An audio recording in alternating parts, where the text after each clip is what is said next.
hearing. I'm going to make an introductory comment on the scope of the hearing on relevant signings and the solicitor for the board. The board's authorized me to make, although they'll set their own rules, but on technical matters of evidence and law, they've authorized me to make rulings. And I want to start out by explaining that we're here tonight for a very, very, very limited purpose. We're not here to hear comments for and against fracking. We're not here for and against articles of wellhead. We're not even here to hear comments for and against the appropriateness of a compressor station on this site. Can everyone hear me right away? No? No? Thank you. How's that? Yes. Is that working good? All right. Just explaining the scope of the hearing. We're not here to discuss the appropriateness of a fracking plant. We're not here to discuss the appropriateness of a compressor station on the Douglas Road site. There's a very, very limited purpose here. The only reason we're here is because the fill that supports the building that's going to hold the compressor slightly lies on a floodplain. So the applicant, in order to build that station, has to comply with the requirements of the floodplain ordinance. And most of those have to do with the way the fill's constructed. I'm sure we'll hear from the applicant on that. But basically, as long as they construct the fill and other things that impact the floodplain ordinance in a way that complies with the ordinance, then they're entitled to what they're seeking. And we're only going to hear comments on that limited issue. Now, the lawyer, the main lawyer for the applicant can't hear tonight. He tested positive for COVID last night. So we've got something to do. But Blaine called me and made a couple comments. And one of the things he said was that the board might want to restrict cross-examination of witnesses to those who have party standing. They sent me some cases here of party standing. And I'll summarize that. Basically, the open meeting laws let everyone who wants to make a comment about the hearing. The zoning, the municipality's planning code, which is called zoning hearing, says that hearings are not conducted with formal rules of evidence, but the board may exclude repetitious, immaterial, or irrelevant matter. And we definitely don't want to hear the same question asked 5 times. After it's asked a couple times by a couple of people, we'll cut people off.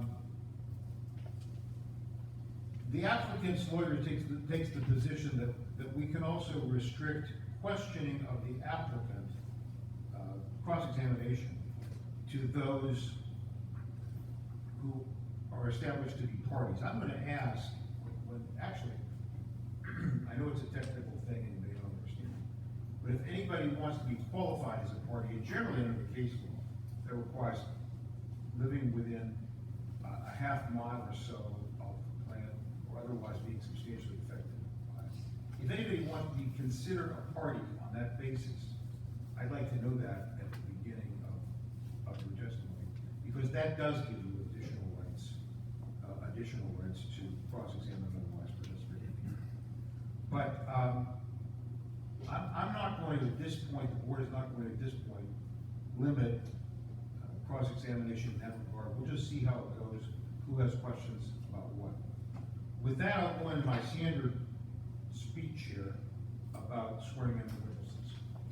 All applicants or persons offering testimony in support of or in opposition to the scheduled public hearing, please stand to be sworn and give your name and address when you testify. And also, if you intend to be qualified as a party, I'd like to know that too. Okay. Everybody hear me now? All right, everybody that's going to say it.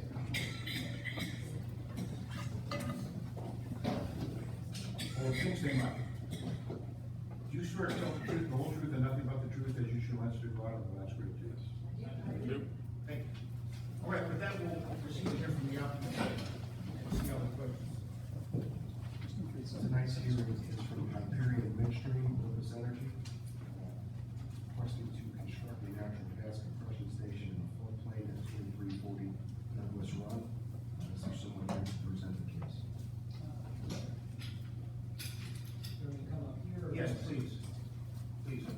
microphone working okay?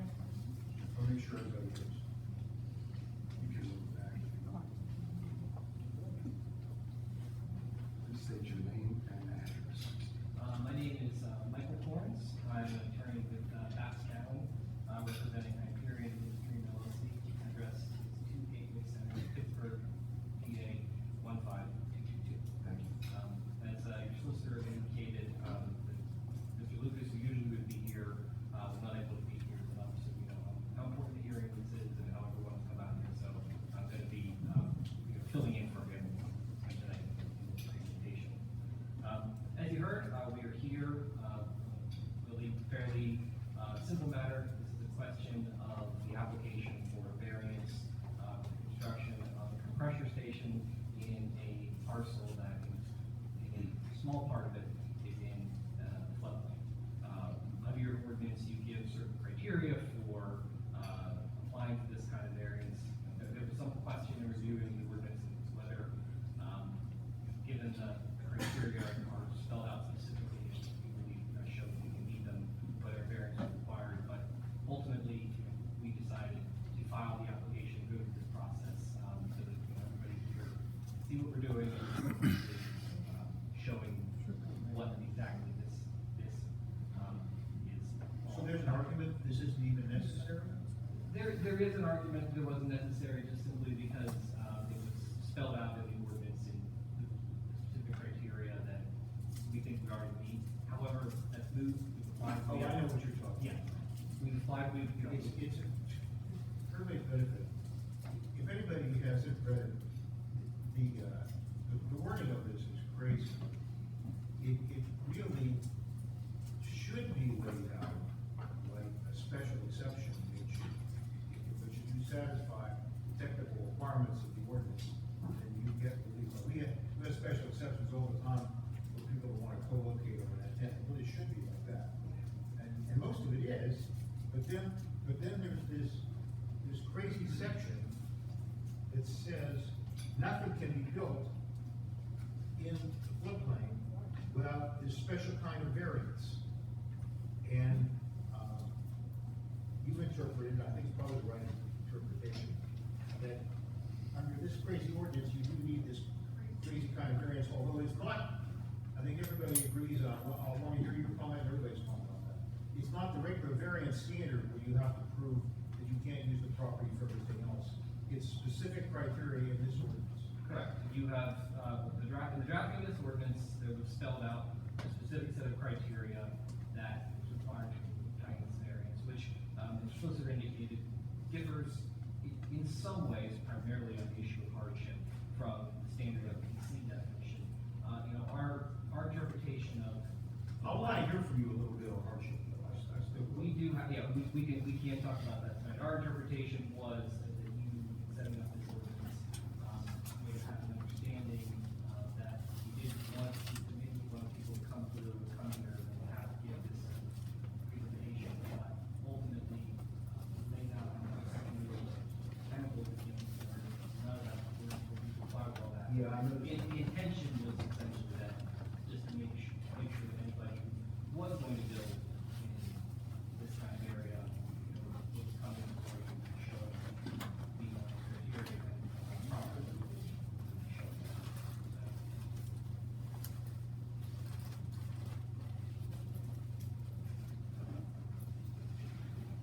And again, you don't want to go too much into the issue because you already addressed it. We did provide the hearing memorandum, as we stated. Yes. As stated previously, the position is, we believe that everyone, as we indicated, has the right to public comment. But if we're going to get into actual cross examination, we should witnesses, there is a process for standing, and we also have the right to comment too. Okay, we'll have to see what questions people want to ask. Okay, thank you. If you'd like, if three minutes, if you'd like to answer, just convenience, if you'd like us all to provide it Now, now. what we're going to do is have the zoning officer, Mr. House, to control these areas from both sides. And we already have one letter submitted by somebody who couldn't be here tonight. So I just think that other things. I'm so sorry, Mr. Zaides, as a point of order, just because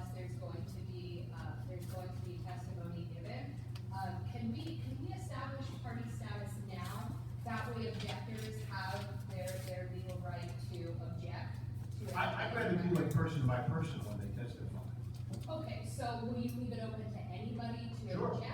Okay, Sure, yeah, but I wanna hear your reasons why you were entitled to party status. Let's put it this way.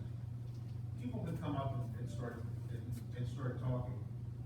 If it gets into cross-examining the applicant, then I think there's an issue of party status. I wanna hear whether you intend to. That's, I think that's good. okay, I'm just as a point of order, I'm sure, I believe that actually most of the folks here, that want to ask questions, want to be able to cross-examine witnesses. So there may be more folks wanting to gain that party Okay, well, status. I think the applicant's position is going to be that you can if you're not a party, but I think the board may make it a little looser than that, although I don't wanna be here all night. Right.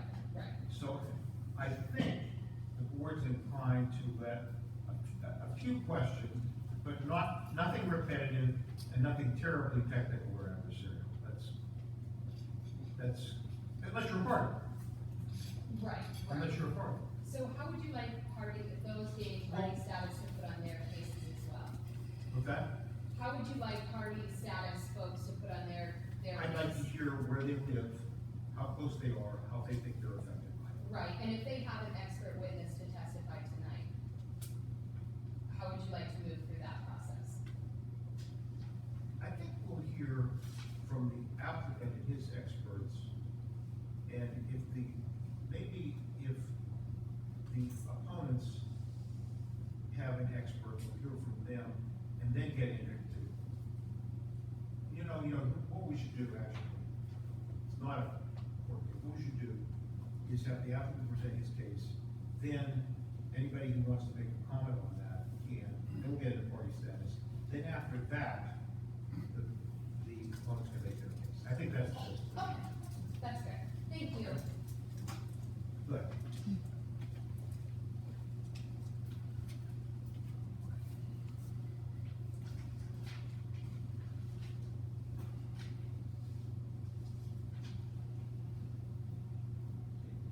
Thank you very much. So, just again, point of order, and just for the interest of not having to go back and forth and interrupt the hearing, I have introduced, marked 3 exhibits there, we've given them to Mr. Howes as well as the court reporter. What they are essentially is, exhibit A is simply the application, that was filed, for this, variance in the first place. Exhibit B are pictures of the site with the area in question, that is going to be, in fact, in front of them. And, exhibit C, is a larger picture, Where are the pictures? Over there? there, yeah. Exhibit B there. I have additional copies if more of the board members like. Yeah, I think that'd be good. Can you guys make sure that mic's on? I'm right behind it, and I'm having a hard time hearing. Yes. Thank you. And the jump. Maybe I'll. Sorry. No, I may be a little. Get closer to it. You too, very good company. I understand. All right, so I'm just handing out additional, copies of this. If you have any extra, deliver them to some of the opponents too. I want to see the I pictures. do have, yes, I do have social.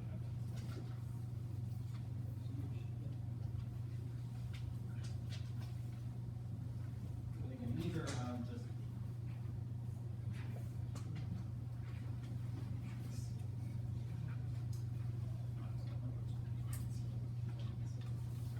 This road, I think, is what's wrong. Yes.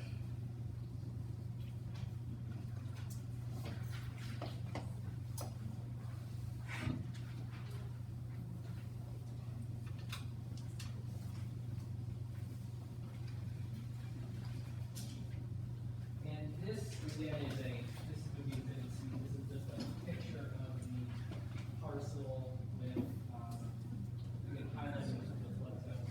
This picture is actually, was included with the application, so it is in what is already marked as exhibit A, but we wanted to bring a, essentially a larger one. For the, So this is the top topographical map. Yes, topographical map of the site showing exactly what is, what the parcel is and where the effective zone is.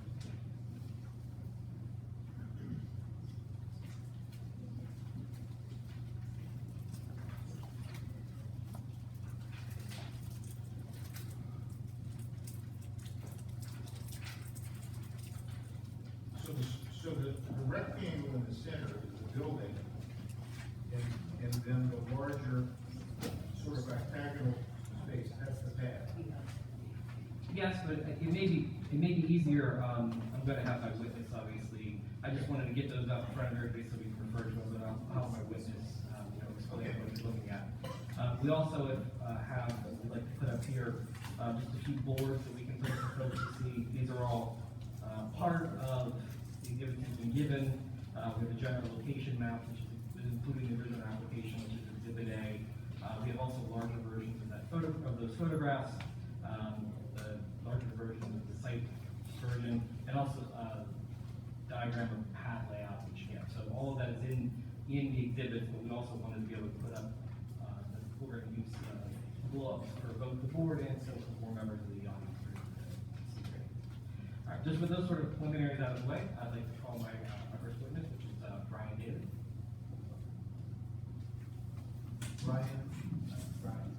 Ryan Daly, D-A-I-L-E-Y.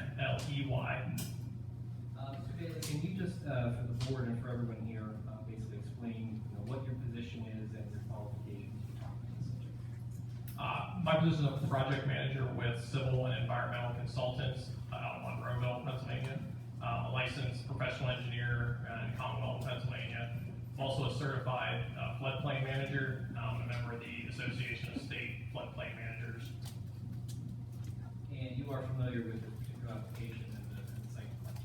Yes, that's correct. Can you start by explaining to the board and everyone here the general location of this parcel, the zone it's in, and what exactly is going to be constructed? There's only one microphone, so I'll just keep going. All right, so the exhibit we have in front of you right now is marked as figure SP01. This is an overlay of Olympus's and Hyperion's existing projects within the township, overlaid on the township zoning map. The red lines here represent Hyperion's existing pipelines, and then the two black rectangles here represent the existing Plutus well pad and the existing Apollo B well pad. The proposed Champion compressor station is located along Douglas Run Road, basically central to all their pipelines currently. Are those two well pads currently distributing gas in? That's correct. And they currently flow down to an existing tap site in the Eastern Gas infrastructure at the south end of the township. Obviously, the various colors on this map represent different zones, zoning districts. The purple, the three purple properties you see on here are the M1 light industrial zone. That happens to be the only zone where compressor stations are permitted as a conditional use. So as you can see on this map, Not a whole lot of purple. there's not very much purple. There's only one location where there is overlap between their existing infrastructure and the industrial zone.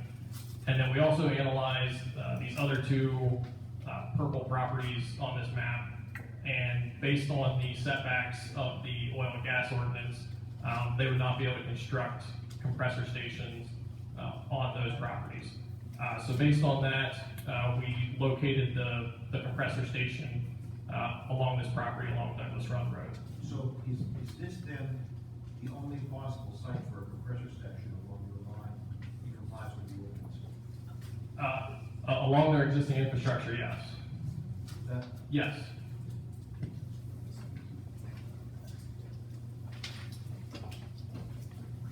Brian, do you know the historical use of this property?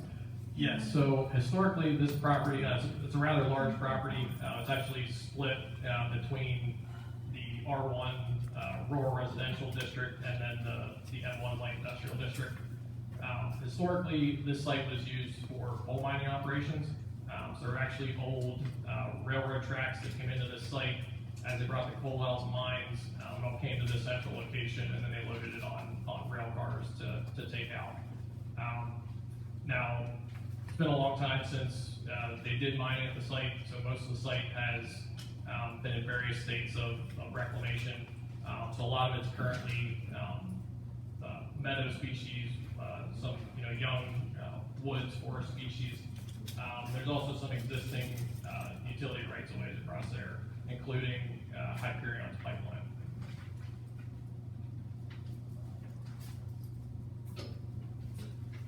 So the next board I have up here just shows a blow up of the 4 pictures that Mr. Corns just handed out. Just to give you a view of the site, these were taken from using a drone technology. So this first image is looking from the south side of the site, looking back north to where the compressor station will sit. So Douglas Run Road is seen cutting across the right-hand side of the image. Douglas Run, the stream, is actually on the right side of the road, at the bottom of the hill there. The existing pipeline right-of-way is this light green color. You can see that's from when they restored the pipeline right-of-way after construction. And then the proposed compressor station will sit in the central left-hand portion of this image. The second image is a similar view, just not quite as high in the air. Gives you a little more perspective on the topography, including, as you can see, as you start to get off to the left-hand side here into the trees, it starts to head up the hill behind where the site's going to sit. The third and fourth pictures are from the opposite end of the site. So they're from the north end, looking back south to where the pad will sit. There's an existing transmission electric line that's overhead across the site, right about where this picture's taken. So the compressor station will sit, again, kind of in the central right-hand portion of those images. And then this last image, again, is from the opposite side of Douglas Run Road, looking down into the site and up against the steep hillside behind where the pad will sit. Do me a favor, when you're done with each presentation, can you turn the picture so that the audience can see what you do? Thank you.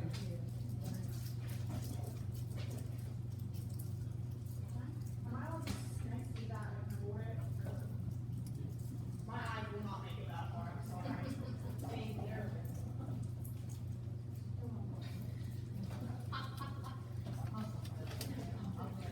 I knew you wanted to see it.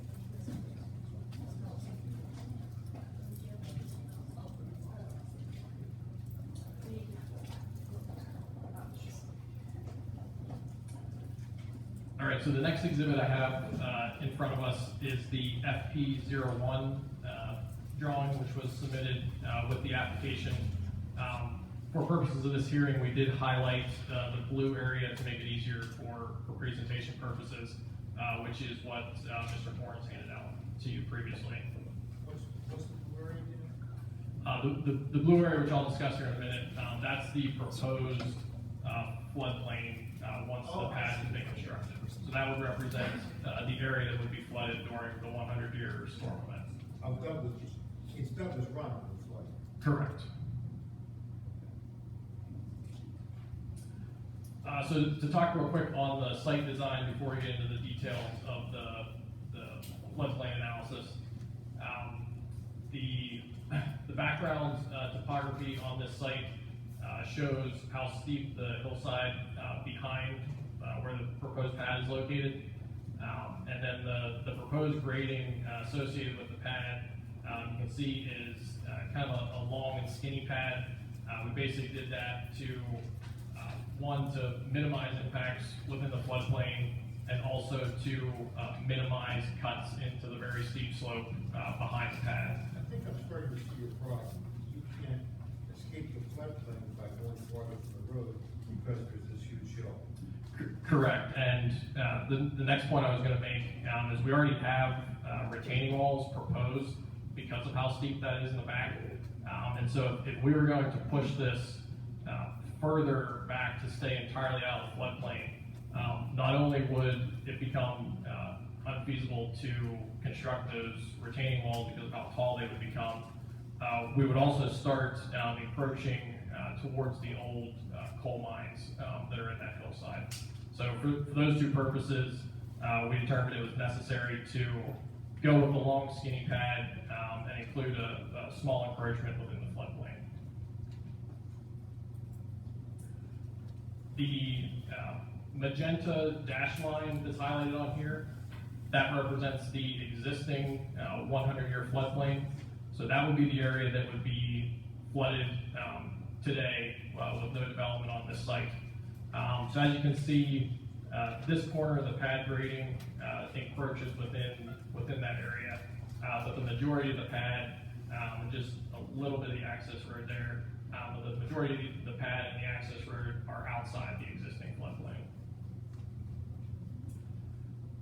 FEMA does have a study on Douglas Run, so they identified the floodway, which is shown as the thin red lines that follows Douglas Run stream. For the most part, it stays on the planned south side of Douglas Run Road. Then they've also identified the floodplain we have shown on here that extends all the way along Douglas Run Road, and obviously you can see it would flood across the road as well. So the flood elevations range across the site. Obviously, water is going to flow downhill. So if we start at the high end of the site, the existing floodplain elevation is around elevation 779.5, and then it slopes downward as you go downstream on the site to around elevation 772.4 towards the downstream end of the site. Which is downstream? Downstream is to the right on this exhibit. That would head towards Sutersville and into the Yaqui River. So with the proposed pad grading here, the final elevation on the pad itself would be approximate elevation 786, which again would be about 6 feet higher than the existing flood elevation at the upstream end, and then quite a bit higher than the existing flood elevation at the downstream end of the pad. Obviously, once this pad is constructed, the proposed building and all the other facilities on the pad would then be elevated above the floodplain.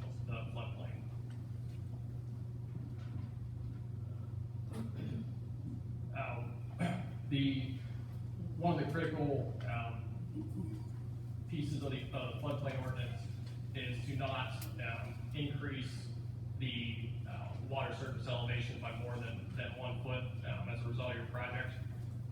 And so based on the analysis that we performed, the maximum increase as a result of this project is going to occur at the downstream end of the pad where we have the most fill placement within the floodplain. We've calculated that to be approximately 0.27 feet, or roughly 3 inches, difference between pre-development and post-development conditions. Once we get to the upstream end of the pad, we're not calculating any measurable distances or differences, excuse me. And because of the way the model balances, we've actually calculated just a slight increase right where the access road entrance would be.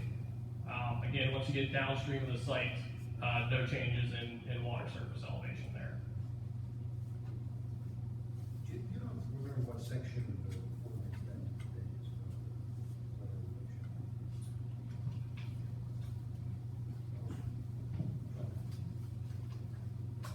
503 is fill.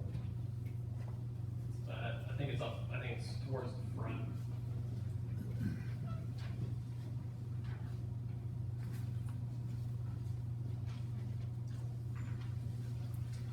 I do remember seeing.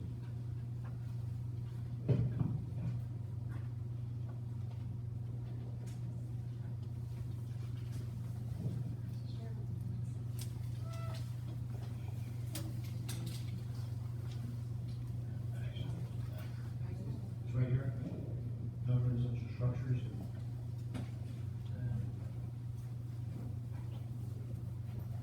Oh, here we go. Will result in less than 1 foot rise in the base flood elevation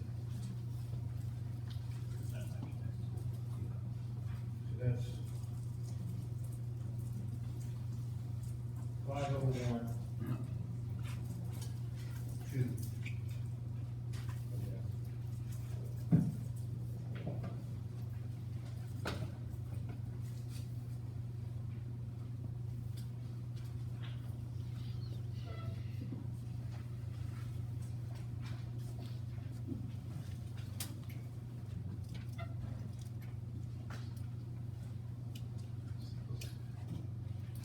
So again, as we described with the site grading and some of the site constraints, based on the existing topography, we feel that we've minimized impacts to the floodplain, as well as meet that requirement for,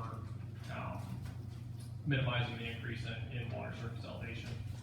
A couple additional items from the ordinance to touch on. There is discussion about, locating public water and sanitary facilities in relation to the floodplain. There will not be any public water or sanitary facilities required at this site. There's also a requirement that all electrical be at least 3 feet above the base flood elevation. Again, as indicated, the final grade of the pad elevation is going to be at least 6 feet higher than the proposed water surface. So anything located on the pad would be at least 6 feet higher than the base flood elevation, so we would meet that as well.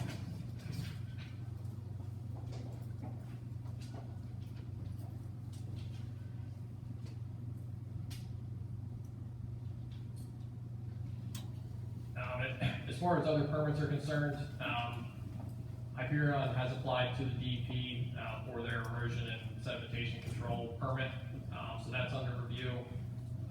The state, so the DEP does not regulate floodplains. They only regulate activity within the floodway. So since we're only within the floodplain here, there are no state permits required for this activity as far as the floodplain encroachment is concerned. Just a couple other permits to note. They will be applying and obtaining an air permit from Allegheny County for the site, and we also will get the required highway occupancy permit from PennDOT. Thank you, Right, Ryan. this project be in the right of way? So the driveway comes off the Douglas Run Road, so they'll need a permit for that. Thank you, Ryan. Just a couple of things I wanted to just go over again with your testimony. The first would be, you just named the permits the Hyperion will be getting. I think it was mentioned by the solicitor at the beginning, but just so it's on the record at this part of the hearing, they also are getting a conditional use approval, and the prosecuting conditional use approval for this company, right? That's correct. They have applied for conditional use and land development approval. It's actually been presented to the Planning Commission. It was recommended for approval, and they're currently just kind of in the interim before they start the conditional use hearing with the commissioners. For the benefit of the audience, that's the hearing that decides whether or not the actual compressor building can be constructed. Conditional uses are uses that are allowed with the permission of the commissioners. That's why it's going to the planning commission first, then the commission. And as well, if I might, the land development portion will address all site issues aside from the floodplain issue.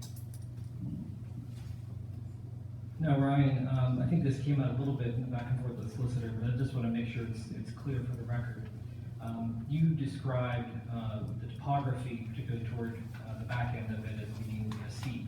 And is that a restraint that is making it difficult to develop this site in strict accordance with what the ordinance would have asked for?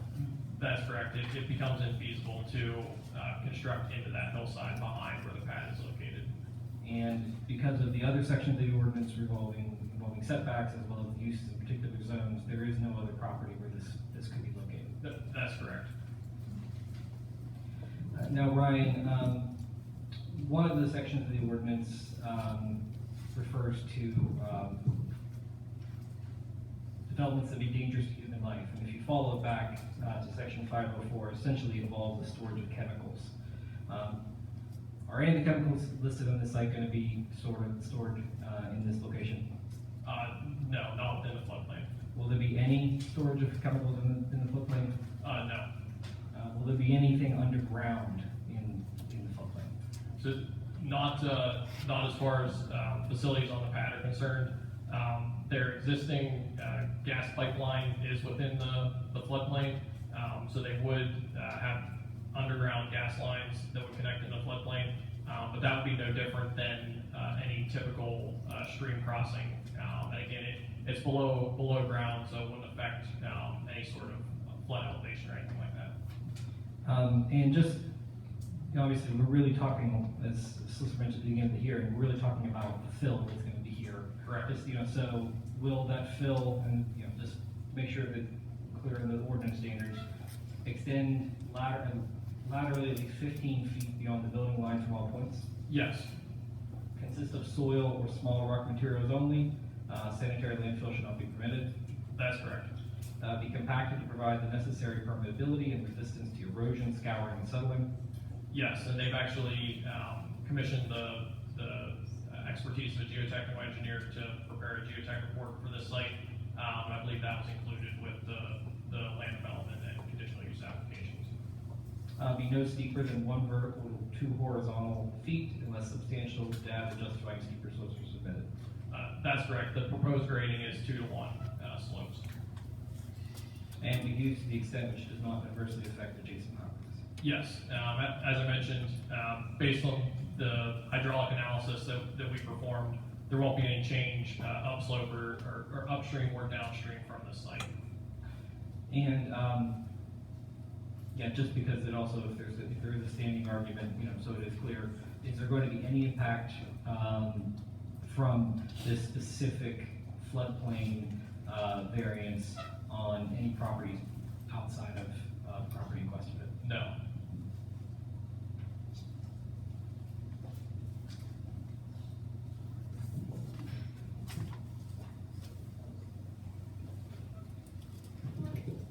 All right, nothing else for this witness. If anybody from the board has any questions?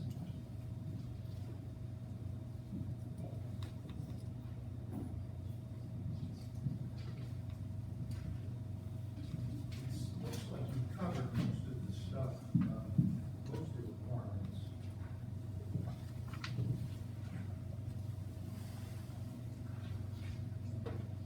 Of the ordinance.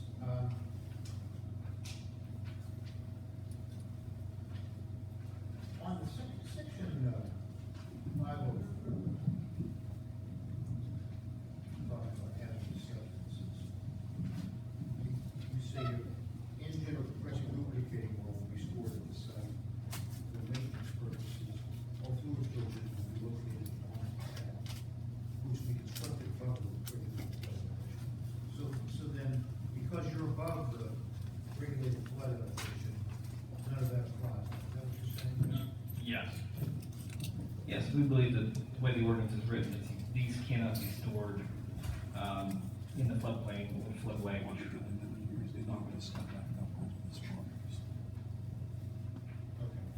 good.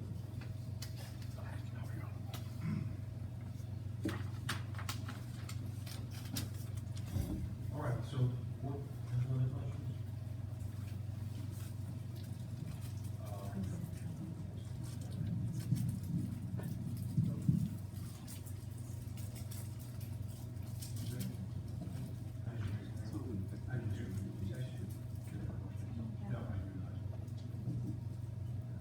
All right, let's at this time open up the audience for questions, but if it gets too long, the board reserves the right to restrict questions to the people that ask. And anybody who does that will want your name and address, and whether you want to be identified.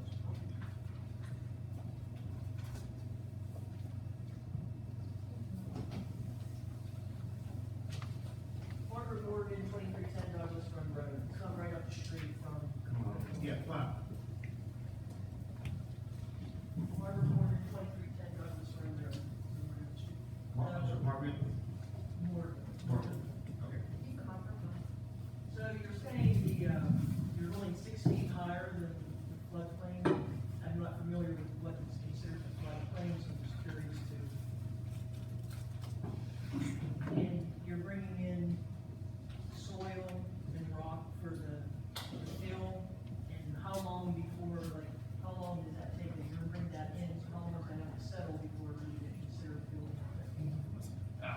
Sure, so we'll start with, the question about the floodplain.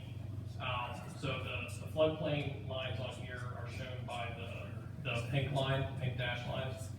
So that is the area that would be flooded during the 100-year storm event, which is defined by a storm event that has a 1% probability of occurring in any given year. So it goes across the road, it goes onto the other side of the road, so the stream is on the bottom side of the road here. The floodplain in this area does extend across Douglas Run Road. When the fill is placed and the pad is constructed, the floodplain would follow the edge of the fill slope here, which is shown by the blue highlighted line, or the blue highlighted area. So once the pad is constructed, the floodplain would go from these pink lines to the blue area. So as you can see, there's no expansion of it downstream or expansion of it upstream. There's just a change throughout where the pad's located. This is current. Correct. This is what would happen for these guys. Correct. So, again, you're saying 6 feet higher? Ye- So, yes. just as a visual, so say the road is what, so you'll be 6 feet higher Yep. back, so how far, like say this is the road, correct? Yes. And how far back is the road?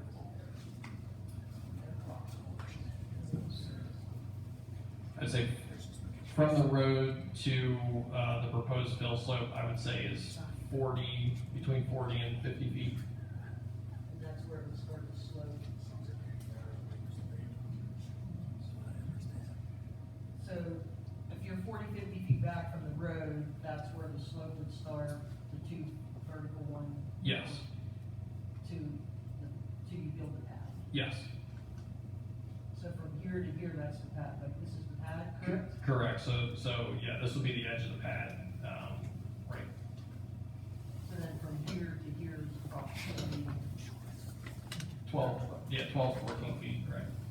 and then, so you're bringing in all the fill, again, my question being, once you bring the fill in, how long is it gonna set before you would build it? Yeah, so the current plan would be to utilize existing soils on the site, so they would cut soils out of the back of the pad, utilize those as fill at the front of the pad there. Again, all that would be placed in accordance with the geotechnical report. So that looks at things like compaction requirements, grain size, like they account for settlement of equipment on the pad. I'm not sure exactly on the details of time frame there. Typically, when they meet the strict standards of the geotech requirements, they can usually build on top of it in a short amount of time. So the back of it's basically already at the 6 feet, it's really the front you're gonna be building up, would that be an assumption? So we'll actually be cutting down in the back and then building up in the front. Thank you. Yes. So are the soils then, for the pad, from the site, is that what you said? That would be the plan, yes. Point of clarification, you mentioned 6 feet, is it 6 feet or 7 feet? So the pad elevation at the upstream end of the pad is, I think about 6.5 feet, so we're saying 6 feet to be conservative, above the proposed flood elevation. And then as you go downstream, since the pad is level and the water slope is sloping down, it actually gets greater than 6 feet as we get to the downstream end of the pad. So that was the point you made earlier, where it was 779.5. Yes. And it's supposed to be 77.4, which is really 7, split over the same. That would be the difference in the water surface elevation. The proposed pad is gonna be final grade approximately 786. So that's where we got that 6 feet above that 779. And then it would get greater as we go to the downstream end. Will the pad slip? The pad is sloped very slightly to inlets to account for stormwater collection on the pad, but in general, you can consider it to be flat from end to end. And Hyperion Olympus has, as part of the process, community outreach, which they've already started,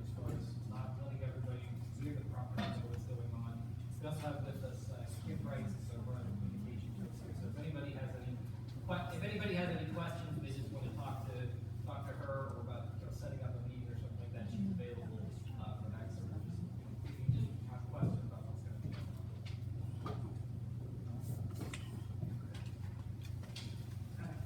My name is Eileen Muscovich. I live at 2330 Douglas Run Road, right next to where it's going to be built.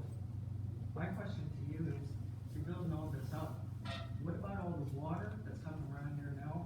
Because it's swamp over there, right on this other side. Yeah, so we have, our ecologists have delineated wetlands, basically that follow along their existing, gas pipeline right away. All of that would drain, down towards, the streams, that are on the Olympus property there. Yeah, that's me. That's gonna affect my property. So there's not gonna be any increase in, stormwater runoff or flood elevation at that location. So we collect all the stormwater runoff from the site, in a detention system, and then that gets slowly released, so that we ensure that we don't increase, the runoff to off-site properties. What is the retention system? So these gray lines shown on here are large diameter, underground, detention pipes. So all the stormwater on the pad would be collected, and discharged into those pipes. And then there's an outlet control structure, that slowly releases that water, into a swale, again, that would drain down towards, those existing wetlands where the stormwater currently runs to. Yes.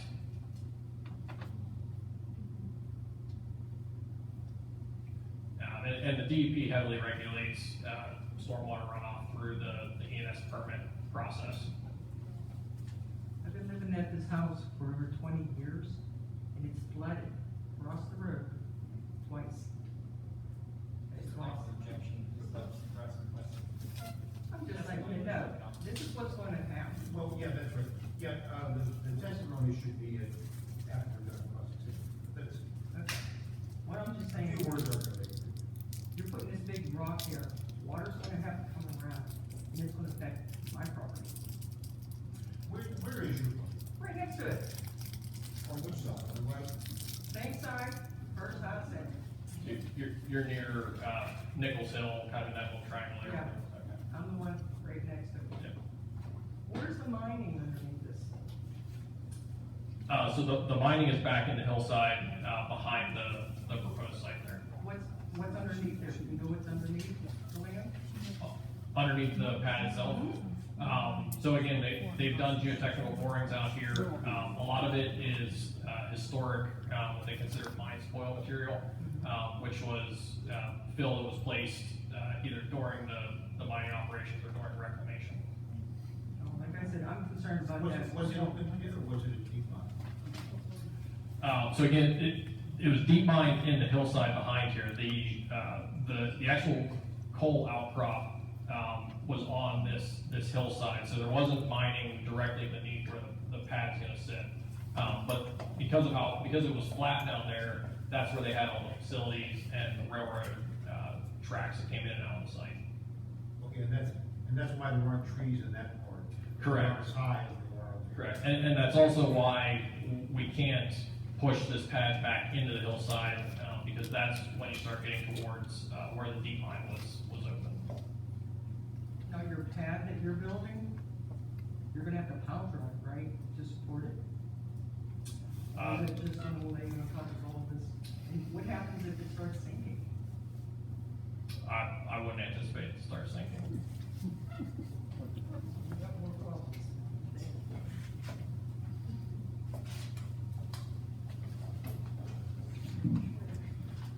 Megan McDonough, and I am here representative of the local community organization, Protect Elizabeth Township. Are you a township resident? I am a township resident, but on behalf of a resident, I know it's gonna come up for the standing issue, I am requesting standing. And Okay, so where do you go? I live at 349 Lincoln Hall Road. However, Protect Elizabeth Township is here representing our member who lives less than 300 feet from the subject property, Mary Lou Mills, and that would be at 1400 Round Hill Road. Mr. Schultz, I think at this time, if they want to, understand, probably to protect, do the same. that now. Fine. Okay. So, So you live on Lincoln Hall Road. Correct. But you're asserting standing for, Protect Elizabeth Township, local community grassroots group. based on the membership Correct. of a person who lives on. Correct. Chairman, I would say the evidence, if you're emailing number. I can point to Mary Lou Mills right here, who lives at 1400 Brownfield Road. I have property there, Yep, 300 feet from this. 300 feet. What's your name again? Mary Lou Mills, MILLS.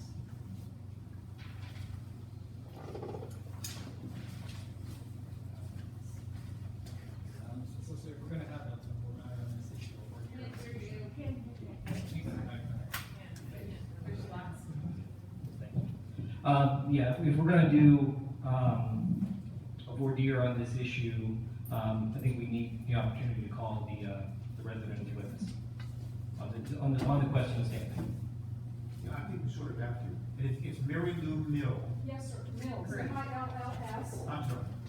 And And it's your address on property, Round I Hill have is what? property at 1400 Round Hill Road. Okay, we can hear you fine.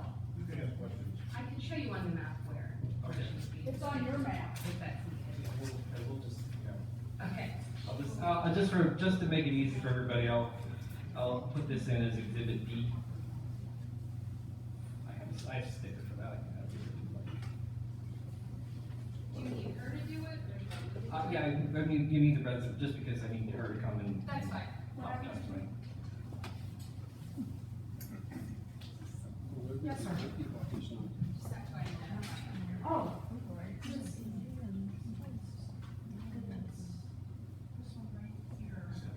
this is Brownfield Road, this here is. Yep. Do you want me to start it, or?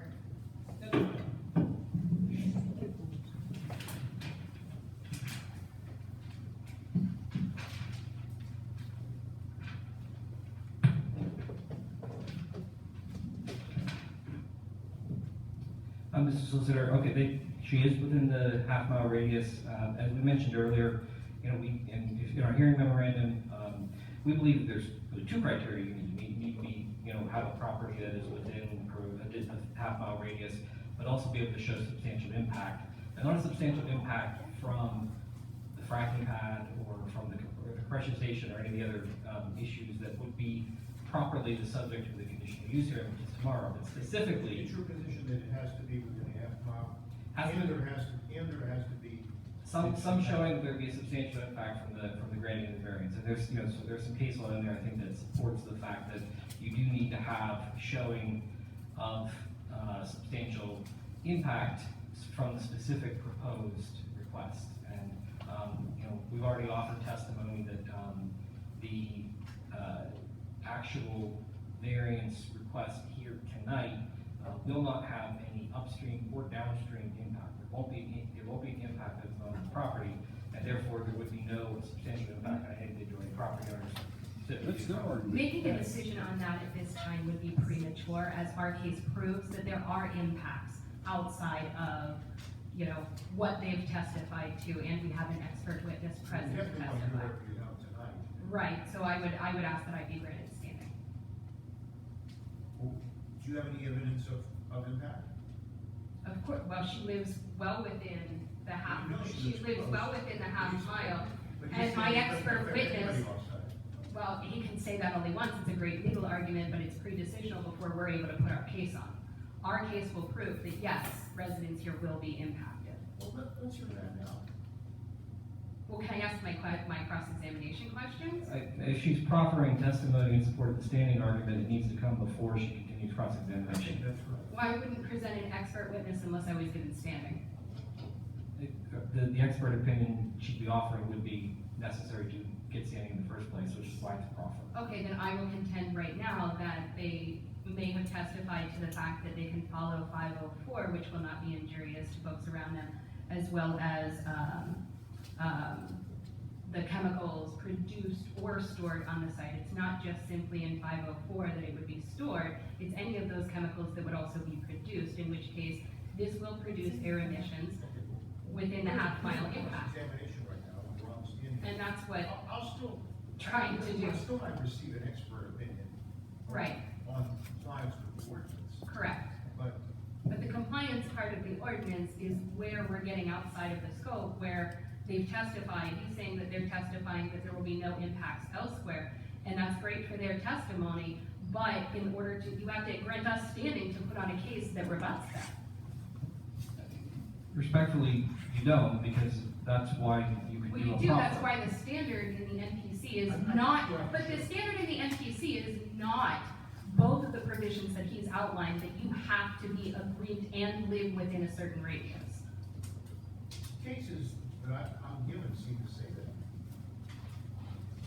that. And just as, just as a technical matter, just for anybody who, you understand the process, if there's been requests for standing, if they need to show certain things for standing, and we have a voir dire, which is basically, now we're just putting on essentially a small case within the case for them to establish that they meet the requirements, which is why, if they have expert testimony in support of the fact that there's an impact, they can call it now.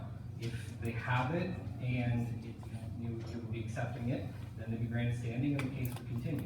That's just the standard process for how that's handled. And that's not the process that's ever been done here. That sounds fair. If you have an You want me to present my expert now before being able to cross-examine their witnesses? Okay, sure. I think everybody's agreeable with that's the way to proceed.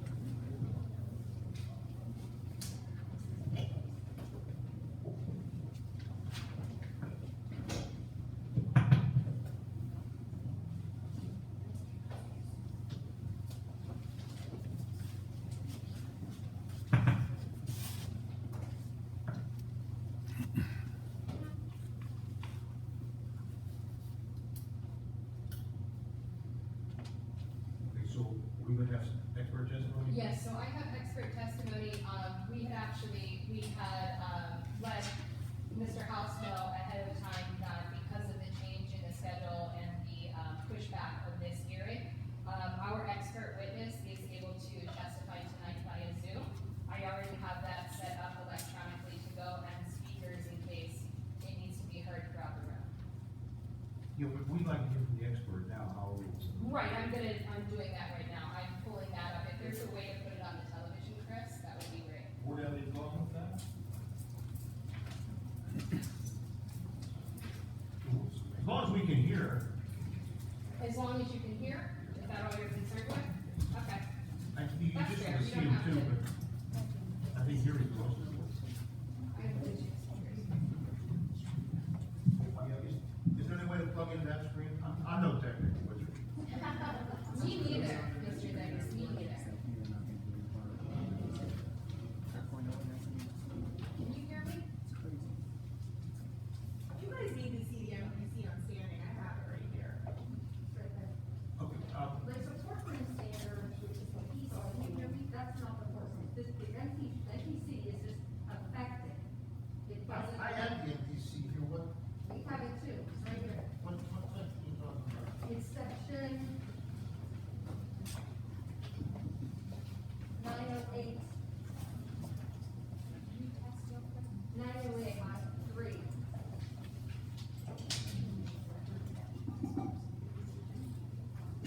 Standing is just effective. Can you identify yourself? I'm sorry. Mr. Graves, Can you say? Yeah, I'll read it out. The party to the hearing shall be the municipality. Any person affected by the application would make timely appearance of record before the board. And any other person, including civic or community organization, Could you please use a mic? permitted to appear by the board. So it's within the discretion then of the board to allow. Yeah. But it's effective, the word is effective, is the word, so the folks who are effective. Mr. Chairman, just point of order, I don't believe this woman's a resident of the township. Secondly, we've provided, the cases we've provided are interpreting the NPC, interpreting the languages therein, in support of the position that you do need to show, in order to actually be a full participating, party in the case, you have to be able to show, some, at least initial proffer of substantial impact, which is what we're asking them to provide tonight.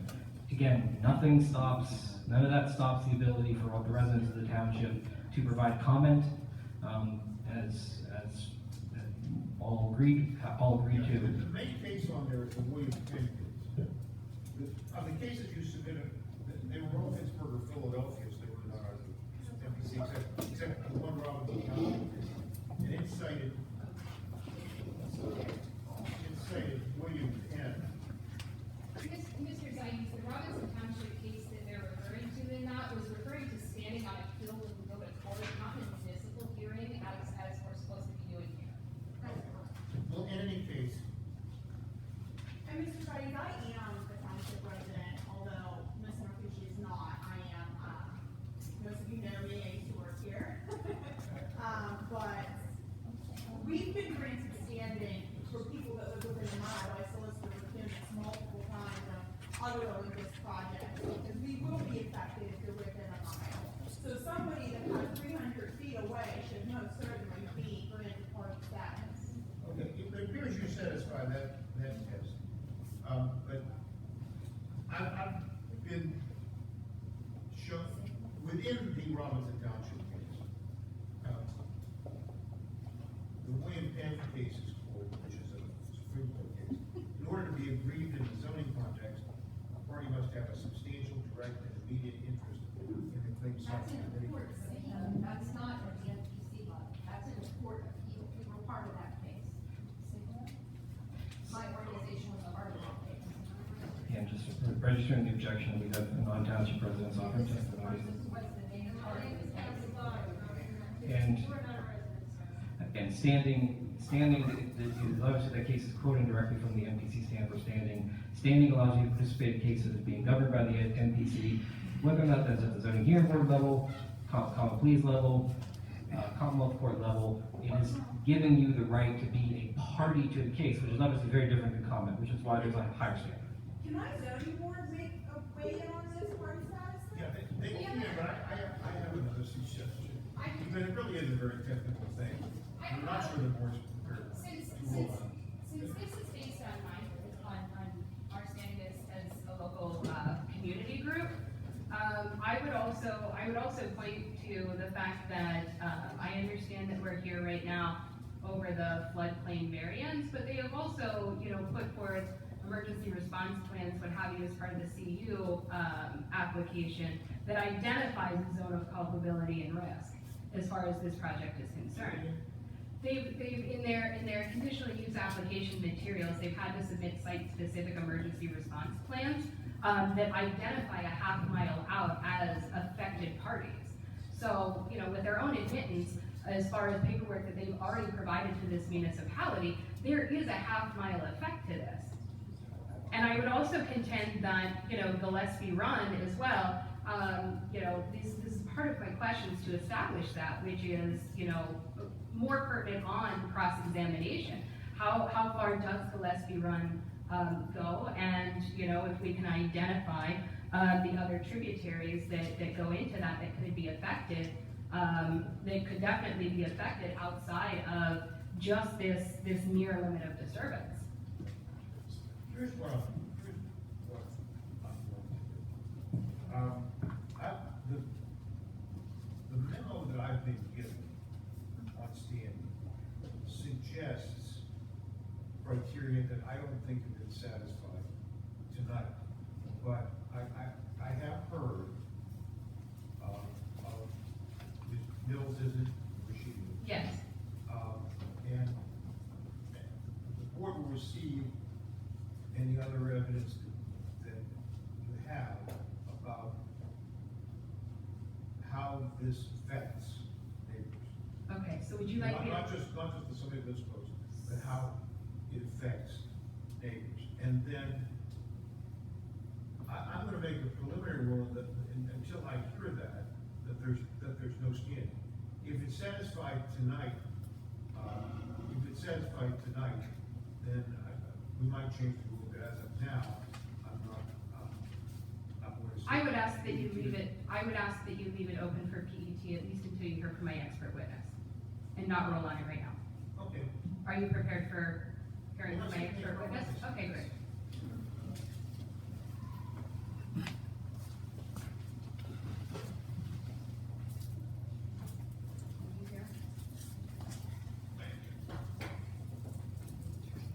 In fact, I'm just gonna walk you up there, how about that?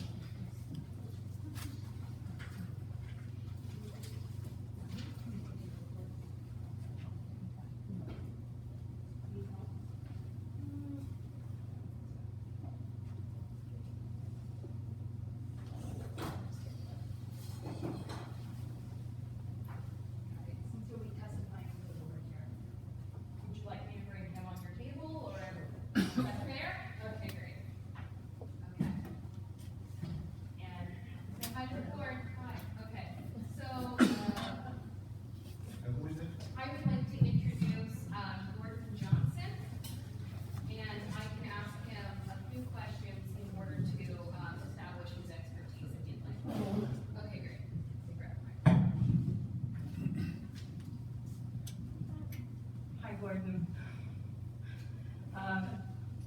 So can you start by stating your name for the record? Okay, and can you go over your education for me real quick? I have a Bachelor of Applied Science, which is engineering degree from the University of British Columbia. And I have a master's in engineering in science, civil engineering from the University of California at Berkeley. And can you tell me who your employer is? My employer at the moment is Burgess Environmental. Now that's somewhat of a sole proprietorship. Prior to starting my own company, I was the managing director of SNC Lavalин's worldwide geoscience business. That was a group that included about 1,600 people. Before that, I had a similar role with an Australian multinational engineering company called Worley Parsons and managed their environment and infrastructure group, which was a group of about 3,600 people at the time. Great, and can you tell me what your relevant experience for this proceeding would be? Yes, I've been involved in siting and assessing siting facilities within and adjacent to floodways, and also evaluating the effects of those facility constructions in floodways and the effects that they may have on the environment and also on other people that live close by. And have you ever testified as an expert witness before? Yes, I have. Great, so now I'm going to ask the board to recognize Mr. Gordon Johnson as an expert in engineering specializing in geosciences and water resources, and I can submit his CV to you. Go ahead. This is Michael Florence representing the applicant. You keep referring to floodway. Have you done similar analysis? Have you done similar analysis for floodplain? Well, I would refer to the 1 in 100 year event flood level as the floodplain. You would define that, is that how it is defined by FEMA? I believe so, yes. But we're going to receive, since we're using letters for the applicant, we're going to receive the correct thing we take as opposition exhibit 1.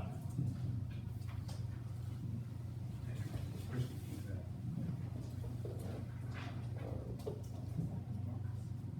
Okay, just so I get that clear, are you testifying that this, part of the pad or part of the gravel that will be in the floodplain, would you consider that a floodplain or a floodway? I consider it inside of the 1 in 100 year flood level.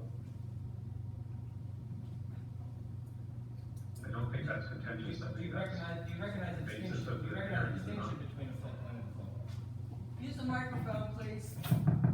Do you recognize the Thank you. distinction between a floodplain and a floodway? I'm not aware of the distinction you're making, so if you can clarify it for me, maybe I can comment on it. I'd like to hear that too. Yeah. I had the opportunity, call. Use the microphone. Opportunity, Ryan Daly, asking to. Is Ryan Daly testifying right now as an expert witness? Yes. Okay, great. Can I ask him questions to challenge his expertise? I think we ought to let them to go at it first, and then you can come in later. And I did, start by putting on the record all Ryan's qualifications. All right, so the definition of a floodplain, as defined by FEMA, is the area that is inundated during the 100-year storm event, otherwise known as the 1% annual chance flood. The floodway is further defined as the area which is necessary to carry that flow rate with a 1 foot or less increase in water surface elevation. So you can think about the floodplain as the wider section that is flooded during that event, and then the floodway is a narrower section that's required to stay open in order to pass that flow without creating a 1 foot increase in the flood elevation. And that is why the state only regulates activity within the floodway because you have a greater chance of affecting the flood elevation for activity within the floodway than you do for activity that's limited to the floodplain. So which is broader, the floodplain or the floodway? The floodplain is much broader than the floodway. And actually, in this scenario, the floodway is actually limited to the south side of Douglas Run Road where the stream channel is. So no part of our project is within the floodway as defined by FEMA and the Pennsylvania DEP. Just a minor housekeeping thing, the expert witness on the computer was not, I don't think, sworn in at the beginning of the hearing, so you didn't have. Oh, no, okay, let's do that. Do you swear to tell the truth, the whole truth, and nothing but the truth? Mr. Johnson? Yes, I do. All right, okay, we'll receive what he has to say. Okay, great, thank you. Mr. Johnson, you're back to me. So did you prepare a report for this proceeding? Yes, I did. And the first thing I'm going to say to the hearing attendees is my audio wasn't always perfect.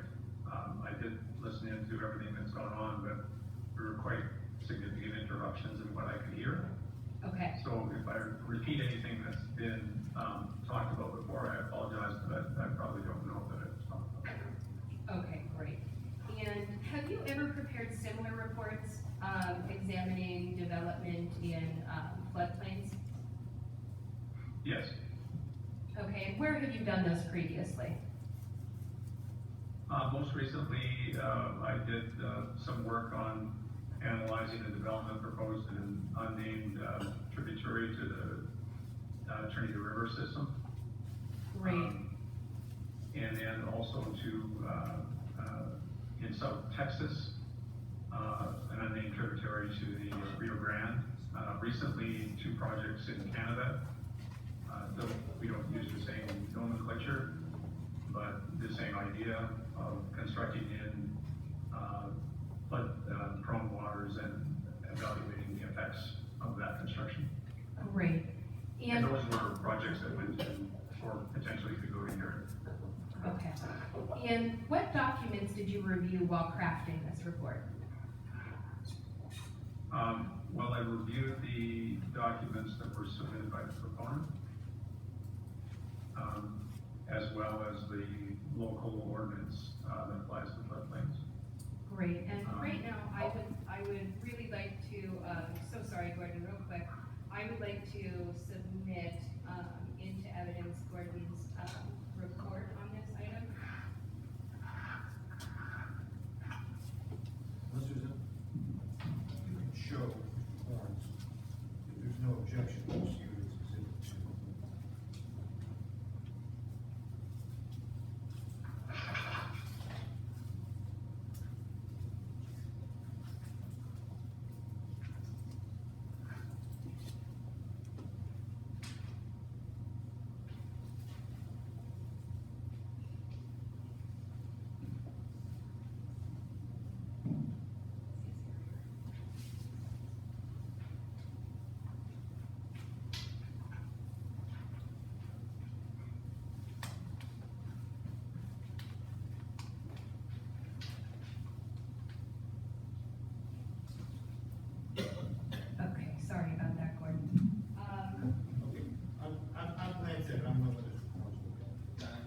you have it? I just got it. Okay, good.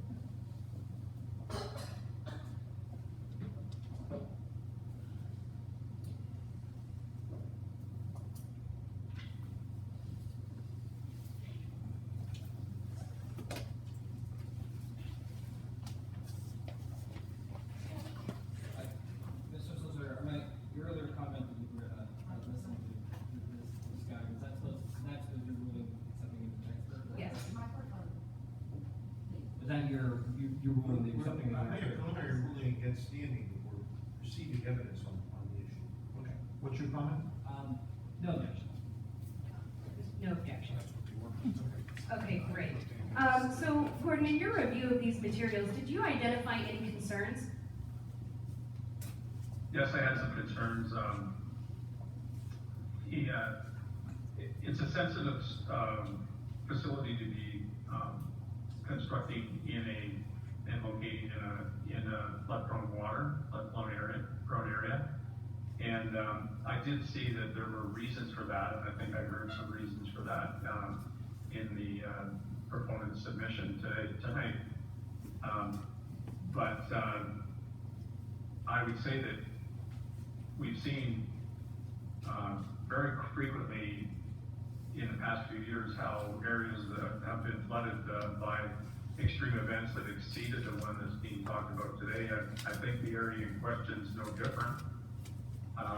If we look at the precipitation records in the Pittsburgh area, the 3 West years and the 3 largest events in a 180-year record all occurred in the last 20 years. So in the last 10% of that record, we've had the 3 West years and the 3 most significant events.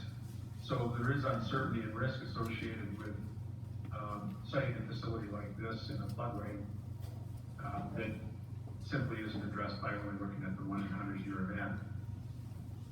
I also had concerns about the modeling. I did see their modeling report. I didn't see their actual modeling. And I would have thought that maybe 2-dimensional modeling would have been appropriate in this case.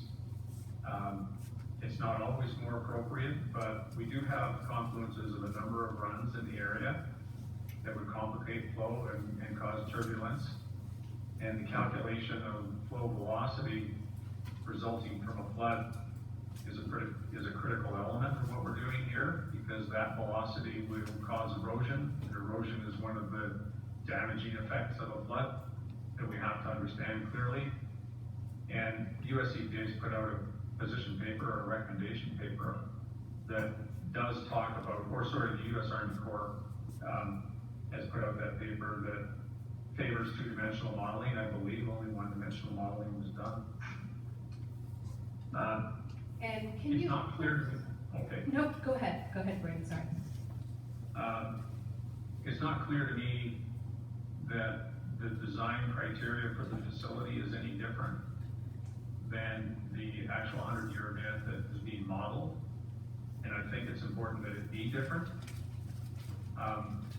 If this facility is going to be in place for a long time, and I suspect it will, the chances that it will experience a flood in excess of 100-year event are quite high. And so the facility, Gordon, hey, I'd Gordon, like to hear that last sentence again. they'd like to hear that last sentence Chances of again, the chances of exceeding the 1 in 100 year? yeah, so if the facility is going to be in place for a long time, let's say a couple of decades, then the probability that a flood in excess of the 100-year event will occur is on the order of 20%. That's a very high risk for what can be a very damaging event. And there's uncertainty around that 100-year event. So in my view, when it comes to designing the facility, and the proponent may have spoken to this earlier and I didn't hear it, but in designing this facility, it ought not be designed to the 100-year event. It should be designed to something more conservative than that because of the potential implications of a larger flood and the damage and a facility that can cause great harm if something goes wrong. What kind of harm?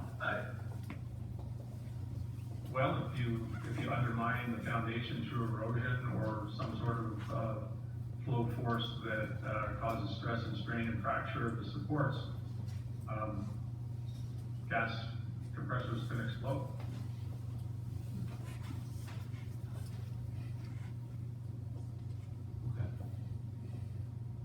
Would you like me to continue And- with my witness to and, address his testimony, or is that enough to establish my standing? I'd like to hear a little bit more about how the chances of damage along the lines you suggested would impact somebody, 300 feet away. I think we had testimony, was it Grace Mills lives 300 feet away? Upstream. She's upstream though? Yeah. Okay, thank you, I haven't caught that. Yes, I'd like to hear what impact there would be on somebody 300 feet upstream.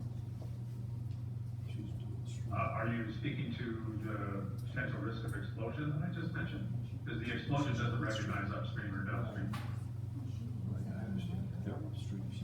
It would be an upwind, downwind thing, and 300 feet is far too close for a oil and gas facility that's failing. Oh, we haven't heard what the exact risk of explosion is. All you said is that if it's around for 10 years, there's a 20% chance of a greater than 100-year event, and that in that instance, there is some risk of explosion. That's how I understood your testimony. I believe. Yes, I was answering a question that somebody asked me of what can go wrong. And I was describing a potential failure and a potential consequence of the failure. However, my point is that the facility itself should be designed to withstand something far more significant than the 100-year event, which you're quite likely to get over the life of the facility. It should be designed to withstand a more consequential flood. And that analysis, in my view, ought to have been done. Mr. Solicitor, I think And- everything we're hearing, this is exactly what the conditional use hearing discussion is for. We're And- only here on a narrow question of this small encroachment into the floodplain. He's asking for a standard higher than is required by the ordinance he's requiring. He's asking for issues that relate to the actual facility. That is all And- perfectly valid discussion at a conditional use hearing. We're not here. And also, if you allow Mr. Johnson to continue, he does get to the regulatory requirements of the floodplain variance itself, and I've where seen those some are of that violated. in his report. Correct. I'll let him continue a little bit and testify a little bit about the report, but I still don't think that the chance of an explosion, which appears to be very unlikely within the 100-year flood event, is substantial enough to constitute standing so as to give the, protect Elizabeth Township or its status. Right, and I just want to be clear in this case as well, that the zoning hearing board, should arguably understand that, a decision like this, you may be on the hook for these things that we're just talking about coming down the road if they were to impact other people, and we were not given the standing in order to put on our case. Okay. I'll hear a little bit about the report, but, and maybe what we'll do is after I hear the report, I want to hear what the report has to say. We'll take a break. We'll take a little break. It's about time for that anyway. Okay. Okay with everybody? All right. Gordon, can you move to the section, can you discuss your concerns with the project narrative that CEC provided on behalf of Hyperion in response to the regulatory requirements? Yes, I think I've spoken to the modeling aspect, and my concerns of whether that modeling had actually properly represented the, not just the flood event itself, but the influence of the facility on the flood event. You know, I will say to the group that I have not had an opportunity to look at that model, but it did use the more simplistic one-dimensional analysis, which in this particular application, it would be my opinion that you'd want a more rigorous two-dimensional analysis. And that's the basis of a lot of the discussion that I heard earlier on is the model and the results of the model. I think where the question is leading is in some of the answers to some of the requirements of your local ordinance. One in particular struck me. I saw that hazardous materials ought not be stored in these facilities. I understood from the previous testimony that they're not actually storing hazardous materials, but they are processing and delivering large quantities of hazardous materials or natural gas, which are very much like the hazardous materials that are listed in your ordinance. Specifically benzene, specifically the petroleum products. There'll be large quantities of gas. If it's wet gas, it could contain benzene. I don't know if it's wet gas or dry gas. They didn't elaborate on that. Is benzene and natural gas? I honestly don't know. Benzene's what they would call liquid natural gas, or it's a condensate is another term that's used. But it's quite often produced with raw natural gas, and it's separated out by separation facilities. I don't happen to know whether there's separation facilities upstream of this compressor station. That wasn't described, but it's not uncommon to get that as a trace constituent in any crude oil or gas. But there will be large quantities of that carry the same risks to those items that are mentioned. But that's not the way the ordinance is written. The ordinance is written to limit the use of 18 specific substances, and it doesn't. So it's not the use, but arguably the way that they've discussed it here in their, in here is actually incorrect. It doesn't actually give you the full definition from your ordinance, which is stored or produced. Which is why our line of questioning would have gone down the road of Ryan Daly testifying to Allegheny County Health Department permits for air, which again leads us to the fact that, you know, we want to be able to ask the questions knowing what kind of harm is going to be inflicted upon, you know, residents within that half mile. I mean, again, this is a self-admitted half mile culpability by the applicant. None of that is in the floodplain. The floodplain is filled. None of that is in the floodplain. The floodplain is just. Do air emissions stay within the floodplain? That is for conditional use. That is not for a conditional use hearing, because if it is a constituent that is listed within this section of this ordinance for the floodplain, then it is relevant.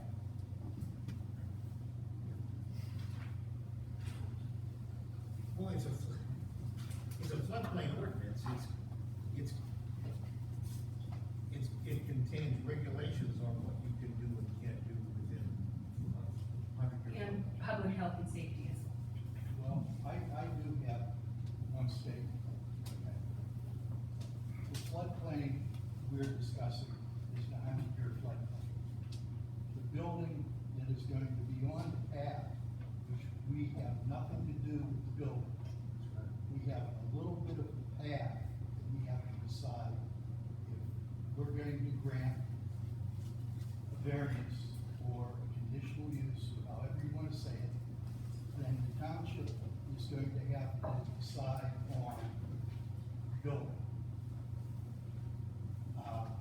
We can look at a 10,000-year flood happening or another ice age, but you don't know. Just like the one lady who lives down was saying about the swamp. Her house and property is in the floodplain. If it turns out to be a 500-year, okay? You can't look at that. You gotta look at what we are supposed to look at right now. And what we're looking at is this blue line and red lines. And when you start bringing the compressor in on this board, We have no jurisdiction on it, okay? Okay, That's for the commissioners. okay. Then can you And that just- was stated at the beginning of this. Just to clarify, the ordinance, the section 504 we've been discussing starts by saying within any identified floodplain area. It is talking about specifically about the floodplain area, which we have already marked. And none of the construction will occur or fill will occur within the floodplain? Any floodplain. Any floodplain? We've offered testimony that will be filled. But it will, It will be right, filled. so that's, right, and that's my contention, right? Well, the You only have- floodplain you've had identified is the 100-year floodplain. Right, in Gillespie Run. Right, Gillespie Run. Where's Gillespie Run compared to? It's like right across the street. It's Neighbors. like right on that culvert, but you also have, as my expert witness testified to, what makes this kind of unique is that you have other tributaries going into that haven't been taken into account either. So- But he has also mentioned, he hasn't seen this model. Right, because they did not, and that was part of the problem with the regulatory requirements, because they didn't actually submit that with their application materials. And does your witness, since he probably knows the map of the area, what elevations, as it goes up, do the floodplains extend to the 150 mark, to the 200 mark, to the 300 mark? Do you have? Yeah, Gordon, that's up to you if you want to answer, but I would probably say that's outside the scope of his testimony. Well, that same thing outside of the testimony is 500-year floodplain down the road. Okay, well then, that's fine, but, I think the question here is, if we're gonna get standing to continue putting on the cases and not having, decisions made before the hearing can even conclude, or before standing is even issued, because that's sort of what I'm hearing right now, is that the decision of But this see, board is your to. standing you want is on something we can't vote on, which is the compressor. I'm not asking for standing based on the compressor. I'm asking for standing so that we can put on a case that they have met the regulatory requirements of the floodplain ordinance for the things that you do have jurisdiction to review. It's just, I'm being taken through a very long way of trying to establish this and do this, which has gotten very messy at this point. Okay, we're gonna take a break now. Okay. Are we done with my witness? I don't know what to tell him. He's just sitting up here in front of you. Thank you very much, Mr. Grove. Okay. So you're asking me to tune out now? I guess you're done, Gordon. You can stay on if you'd like. I'll just mute. Gordon. Thank Very you. good.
Well, that's a good question too.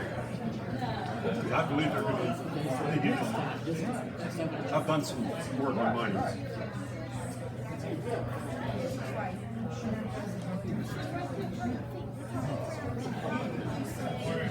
That's not a whole issue. It's going to be watching this close.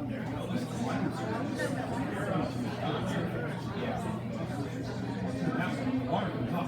This is going back up. This is back up. Everything is healthy.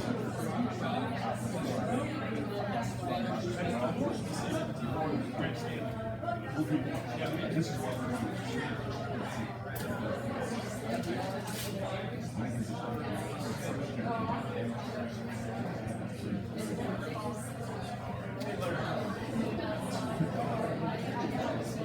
I just want to take this home and study it. Yeah, it's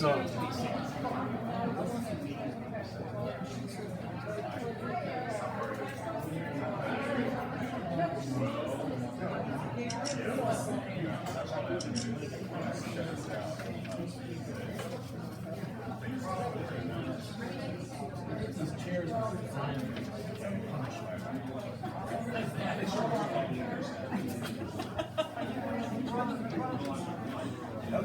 The girl with the headbands, I see the web, she went to the restroom. I don't want her. She got to stand up.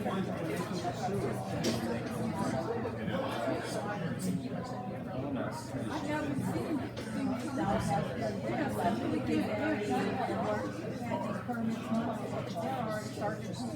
Yeah, but I think that's something. They're running water. They're running water. Yeah.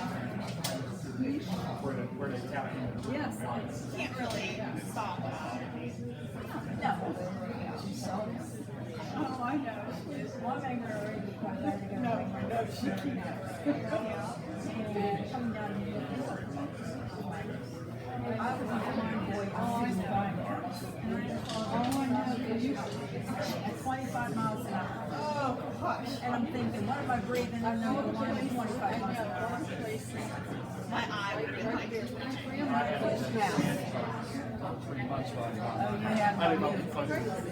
Okay, sure. I heard about those. And they had the rack, and they were talking about that. They're not insane. But I think it's all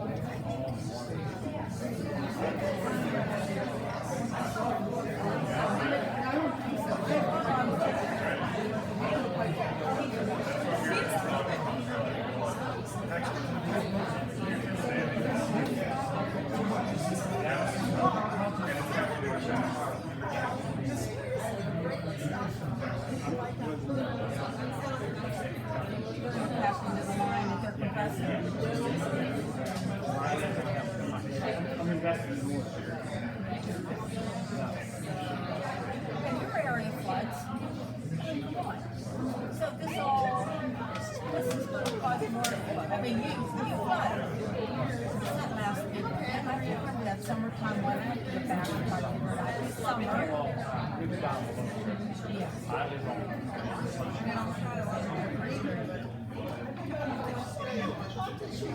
People down there anymore. Okay.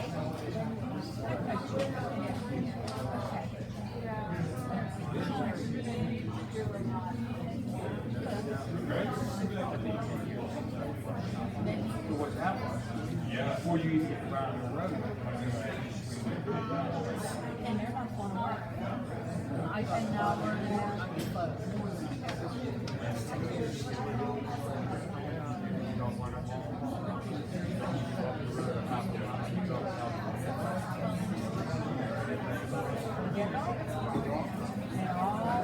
We all know.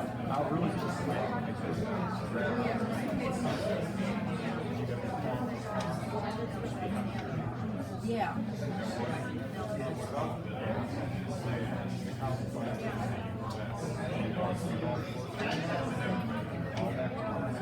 Now we talk about farmers.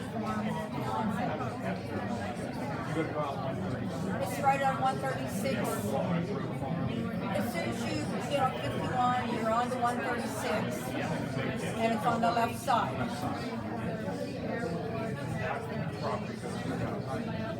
Yeah, but I'm not sure.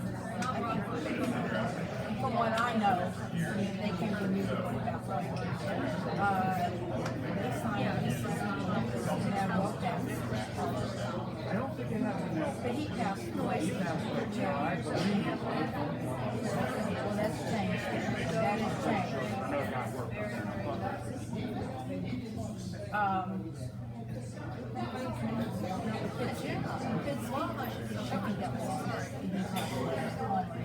It's But he used to golf with my husband down here. Oh, I thought Lipinski. Yeah, he is, but I think he's the one that passed away. Yes. Right, because Lipinski, he golfed with my husband, and he told John, I mean, it's beautiful there, they used to have golf things there. He said, oh yeah, we're for this fracking, we're this on this is, we did this, we did that, so I don't know. And then they came to some early meetings and spoke in favor, he and she. Nice little people. But shit, maybe it's changed. Yeah, I don't know.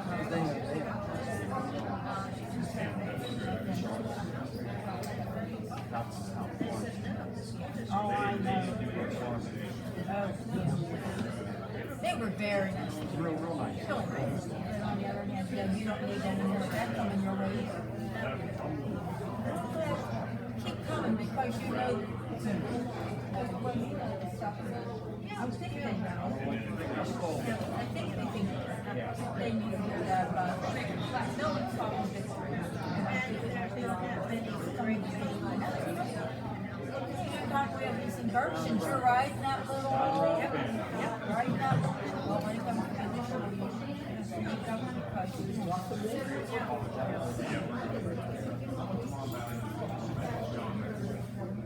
Dad, she talks to you and talks to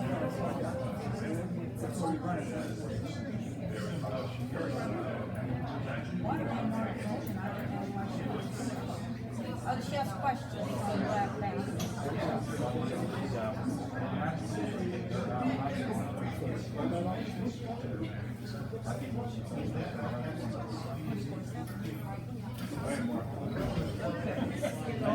Thanks for coming. It was very nice to meet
Roman God.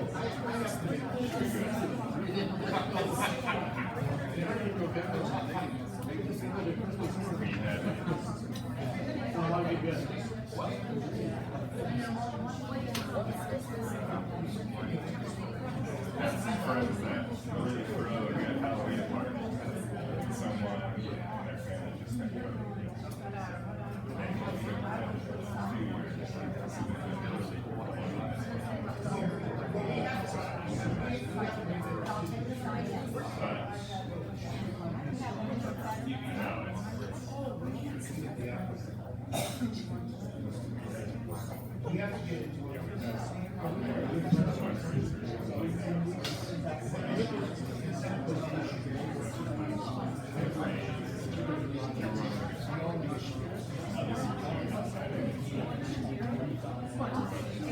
I know.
There you go.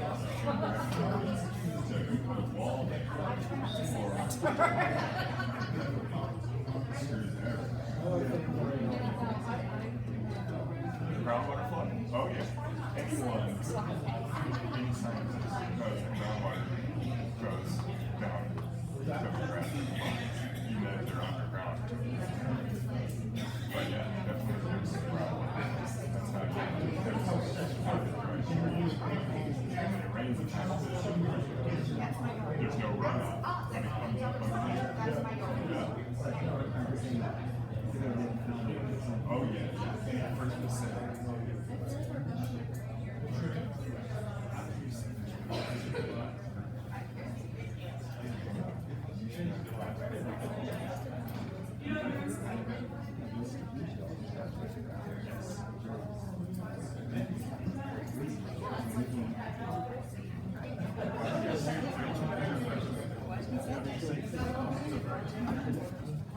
We'll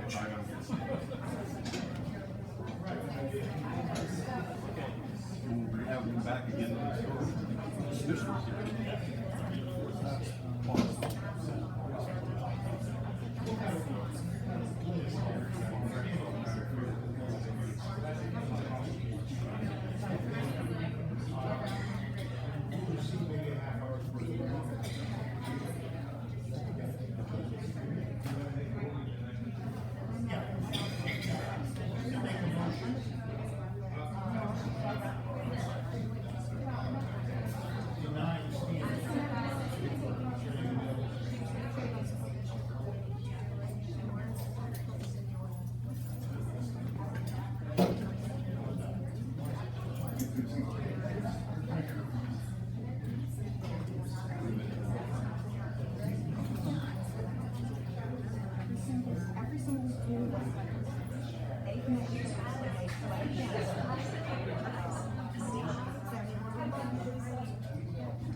Heather.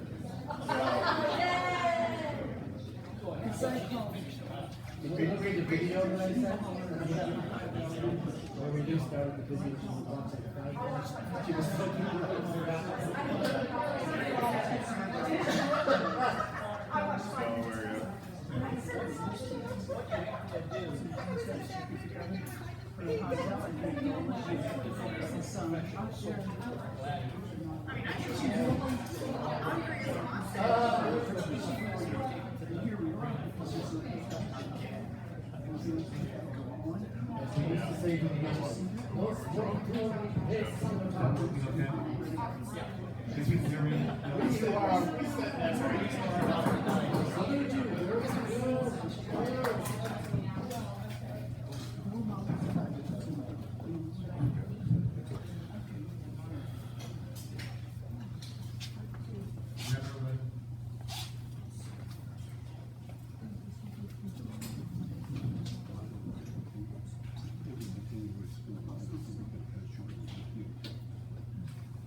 All right, where we are here is,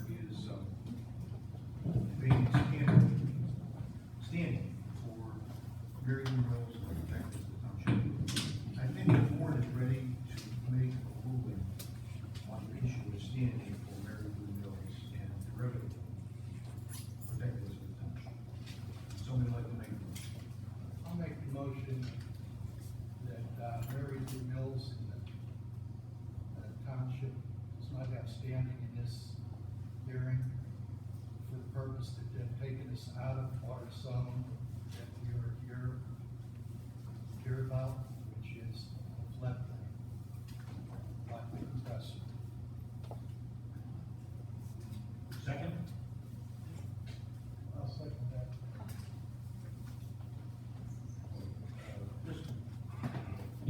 All in favor, say aye. Nays? Okay, we've ruled on standing, at least for all that we've been presented. It's getting late, we probably, I don't think the board wants to stay here more than another half hour.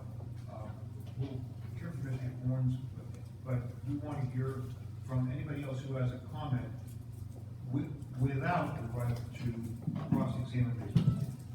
Go ahead. Yeah, I'll just be brief. Obviously, from our presentation, it is the position of the applicant that we meet the requirement of the ordinance, that your ordinance specified specific requirements for what this variance entails, specific things that within that floodplain, and the ordinance, we do believe is very specific to inside that floodplain. We meet all the requirements. We don't have any of the materials you're not allowed to have. We have the fill that meets the criteria as established by the ordinance. We don't have any unacceptable impacts. So for that reason, we believe that based on the criteria we provided, this ordinance variance should be granted. Just as this is a final issue, again, we stated the position, we believe that this really does work as similar to a permit or a special exception in that if we meet the requirements of the ordinance, we should be granted it. But just to argue in the alternative, if we did need the variance, if we did need to meet the MPC variance standard, which would essentially include a question of hardship, we did offer testimony about why the specific topography and the other rules of your zoning ordinance, specifically setbacks and uses in each zone, do create a hardship that does not allow this property to be developed in accordance with the ordinance. So we think that we actually would meet that standard. I think the board understands what the standard is and what the position is. Thank you. As a quick matter of order, does that mean that as a township resident, I will still be able to give testimony in public comment portion? Yes. Okay. Yes. What we're going to do is receive general public comment, but we're not going to receive cross-examination of the applicant. Before we do that, is there any? Go ahead. And that's for people without standing, right? But Sure. people that do want to seek standing. Anybody that lives in the are town. still- Right, but the people who want to seek standing are to still come up and have the standing of it. Yes. Well, yeah, if there's somebody that's closer that has a better argument, we'll receive it. But the board's already ruled on somebody that's pretty close. No, that doesn't take into account everyone. They invited me to help them. You can't deny these people who live also on the other side, to be able to be considered for They standing. can state where they live and We had the next door neighbor say that she was. they can state where they live and the board can make a ruling, but it's gonna be a very difficult standard.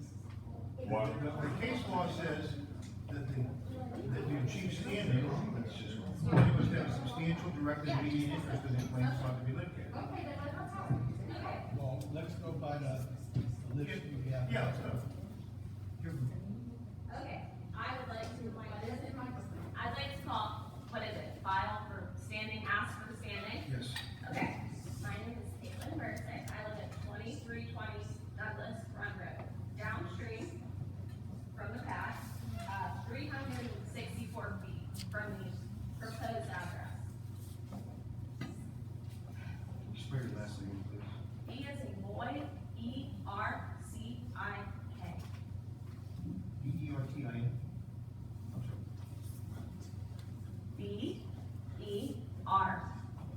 B-E-R-C-I-K. Okay. You live 364 feet downstream.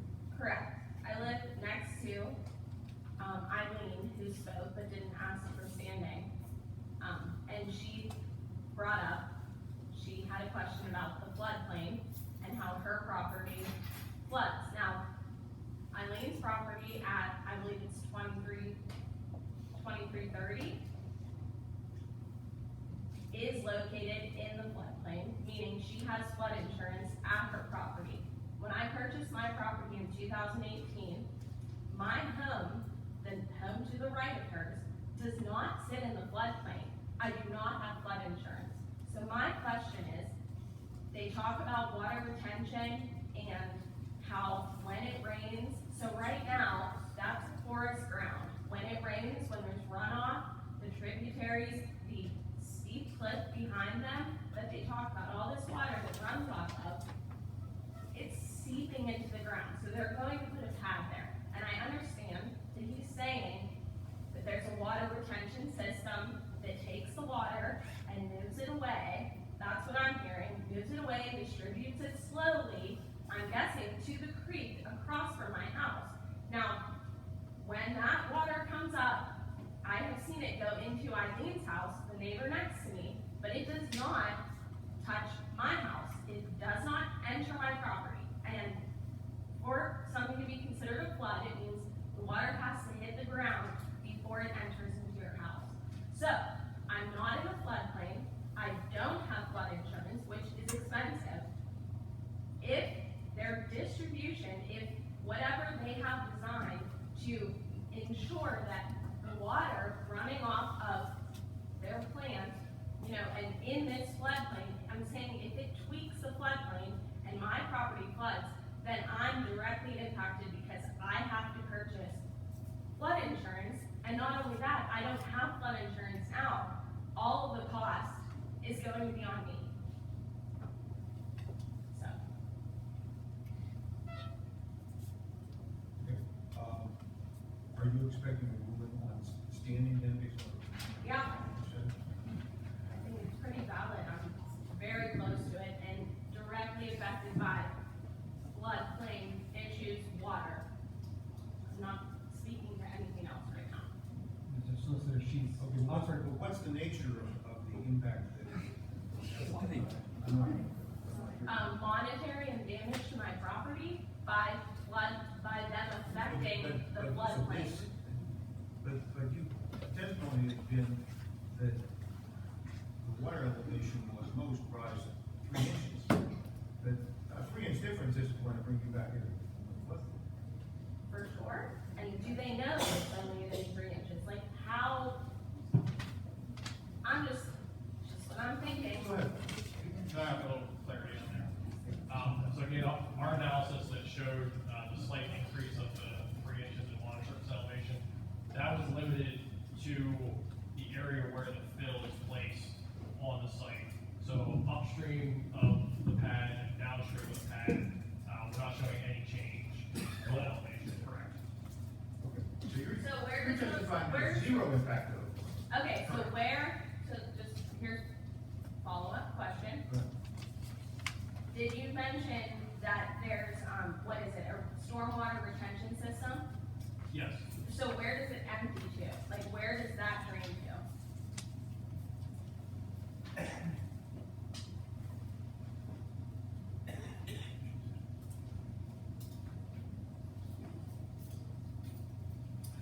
All right, so if I'm understanding your property location, you're located near the intersection of Nichols Hill Road and Douglas Road, and that there's 3 or 4 houses. Correct, and the house in the middle. Correct, so your property would be located just to the right of this figure. Yes. The existing stormwater runoff from this site specifically drains to 2 locations. One, it drains into an inlet, existing inlet box that comes under Douglas Run Road and discharges into the stream. That's there today. Existing what? There's an existing culvert that goes under the PennDOT Road, discharges into the stream. And then the majority. You mean Douglas Run? Correct. The majority of the site today drains down and through, or along the existing pipeline right away, which as was indicated previously has formed, wetlands to the right-hand side of this, because of that water that comes across the site today. The retention system is located, gonna be located beneath the pad area, and this will discharge, to a swale in front of the pad, which will drain, along the existing pipeline right away where the water currently drains today. So there's not gonna be any change in drainage from the stormwater runoff at this site. So it will not add additional water to this stream. Correct.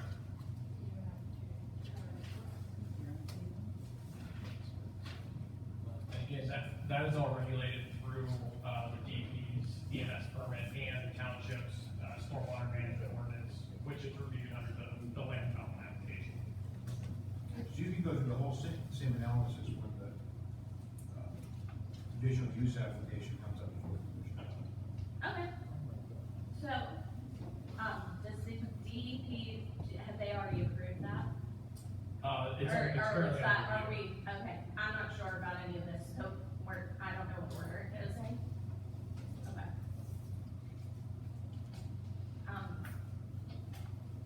I don't know, I was just gonna give this to the zoning board, 3 different environmental agencies and,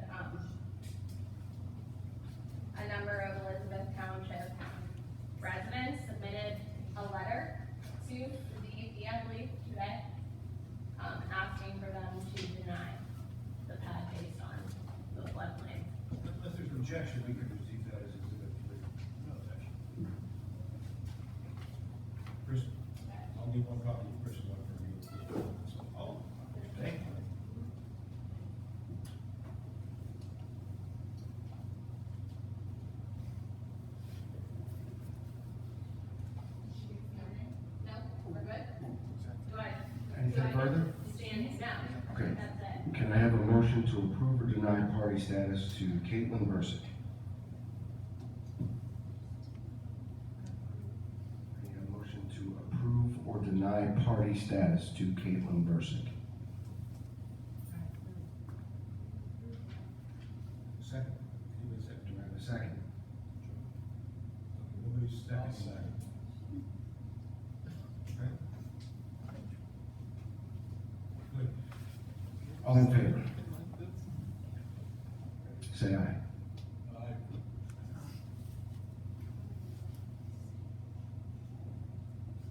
Maybe you should.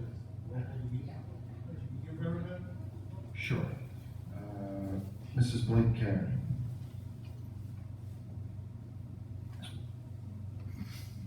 Say aye.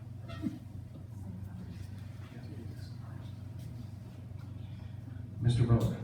Aye. Mr. Kelly. Aye. Mr. Smith. Party status granted. Thank you. Oh, okay. Oh, okay. Yeah, now you can cross-examine as you wish. Okay, so now, I ask you. Okay.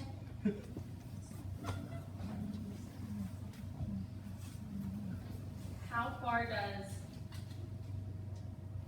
is it just Giuseppe? Gillespie run, Douglas run? You're talking the stream length, that parallels Douglas Run, right? Yeah. I'm not sure of the exact length. I know it parallels for a good ways upstream, and then generally parallels all the way down to the Superfield Bridge. Okay. When Olympus created their plans for well sites that will utilize this compressor station, did you know the location of gas transmission lines? I mean, the gas pipeline that they constructed was planned when they built the well pads. Okay. Did Olympus know the location of M1 districts? I mean, I believe the zoning map that's currently in place was approved in 2007. So I assume that predates Olympus's activity in the township.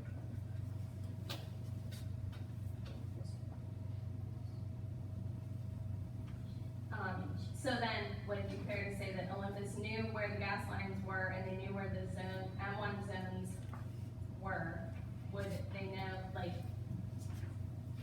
did they know if the need for a compressor station would arise, would it be difficult to build here?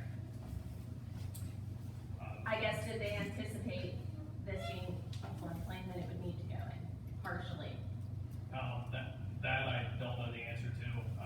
Typically when my firm's involved, the pipeline right-of-ways are already in progress through land agreements and such.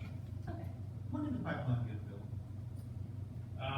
It was built concurrent with the Apollo well pad, which was 2018-ish, maybe early 2019.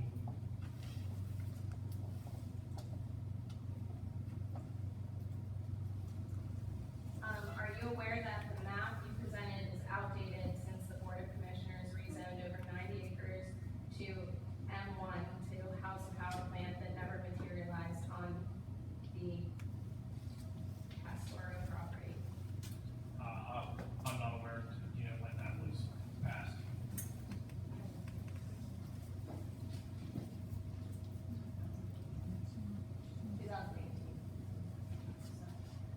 Have you received deficiencies from DEP that require design changes? We are working on responding to a deficiency letter from the DEP currently. Okay. And I guess my last question, have you applied for the Allegheny County air permit? No, I don't believe that's been submitted yet. Thank you very much.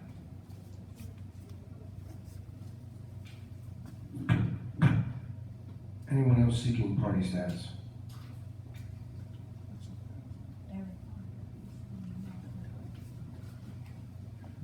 State your name and address. Please. My name name's Eric Carter. I live in Ohio File, so we'll get that cleared up right away. Don't live in Elizabeth Township. My job is with an environmental organization called Mountain Watershed Association. Eric Carter, ERICHARDER.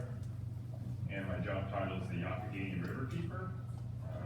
It's basically a membership within another global nonprofit. Between all of the water keepers, there's probably hundreds of thousands of members across the United States. We have members within Elizabeth Township, even though these guys said that there will be no downstream impacts. I think that is an incorrect statement. When you have increased flooding or decreased floodways or floodplains, you heard about sedimentation and erosion. Those are all issues that we're concerned about with the Youghiogheny River, directly associated with our mission is to protect the Youghiogheny River. We've also completed monitoring regarding the Warden Mine and the Douglas Discharge. I know you guys are aware of those happenings. I want you to know that those are directly related to floodplain, floodways, and precipitation.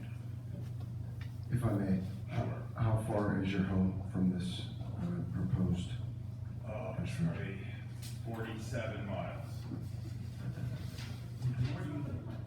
Ohio He's File. claiming party status. And I think, So you're not going to be part of staff? yes, I am. For one, we have a member who was granted party status. This board has given us party status in the past related to other projects. And I actually have an affidavit I can pass out to all of you if you'd like to take a look. I think it's really important that someone asks these guys questions about the floodplains, because it seems like they just get the opportunity to say what they feel when there is no anyone else to respond. I am short one, I apologize. Is that Mel Proxy here? Correct. And we've been in correspondence with Elizabeth Township about the Douglas Discharge or the Driscoll Red Stream, whatever you want to call it. We do water quality monitoring around Douglas Run, Gillespie Run, and the Yacht. And I'd be happy to explain some of our concerns and clarify some of the things that maybe they promoted in this process.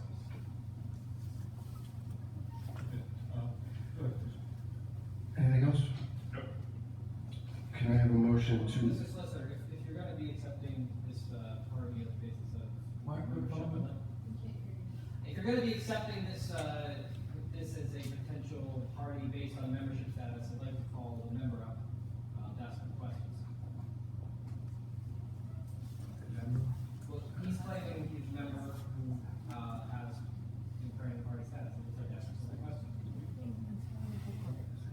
My understanding was claiming party status just not affects to him, which I think is. Correct. And the member's already been granted party status. That's Ms. Orsic. I'd like to know how long she's been a member. Go ahead, ask that question. Everybody has, how long have you been a member of the Water Association? Well, I mean, I can't see how. So she has party status, but he has. She's been granted party status, they're basing their argument on party status of her membership, and she won't answer the question as to how long she's been a member. We've been given party status prior to this hearing on several other issues within this township. That's not controlling us, the board. Go ahead, let's have, the board can respond. Sure. Can I have a motion to approve or deny party status to Eric Harder? Need a motion. I make a motion to deny party status. Can I have a second?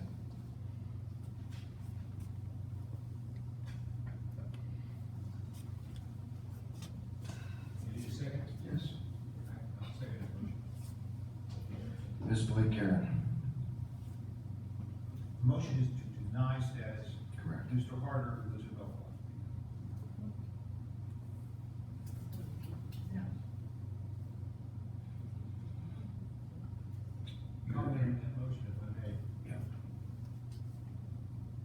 motion, I understand, that I just seconded, is based on our purpose for this evening.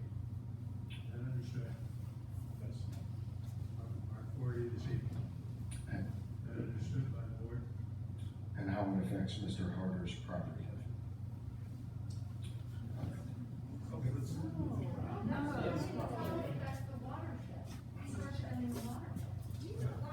That's the strike. Go ahead. Mr. Voda, Yes. Ms. Karen. Mr. Kelly. Yes. Wait, hold on. A yes vote, a yes vote is against party status. A no vote would be against denying party status. And you prove this, yes.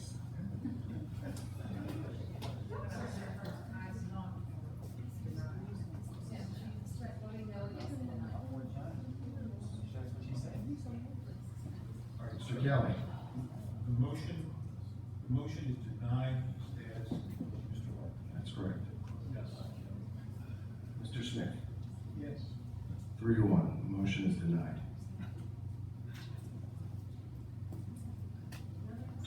May I take a moment to make a public comment to the board? Sure. Sure. I think what floodplain or FEMA needs to be encompassed as is a tool for planning and flood insurance. So when you're looking at the floodplain, and they refer to the 100-year floodplain over and over and over, there is other floodplains. There is a 500-year floodplain. The last time a floodplain, 500-year floodplain was breached was during Hurricane Ian. 4 years ago, Middleton had 4 inches of rain, and it was not considered a 500-year flood. It wasn't even considered a 100-year flood because they were not in a floodplain. So floods can happen outside of floodplains all the time. If you were to map the 500-year floodplain on this, you would see that if we had a storm that side, it would cut this compressor pad in half. And that's really when you get into safety concerns, is when you get water flowing past an engineered slope, which they are gonna have, it's gonna remove that engineered slope slowly, like the witness said, erosion and sedimentation happen.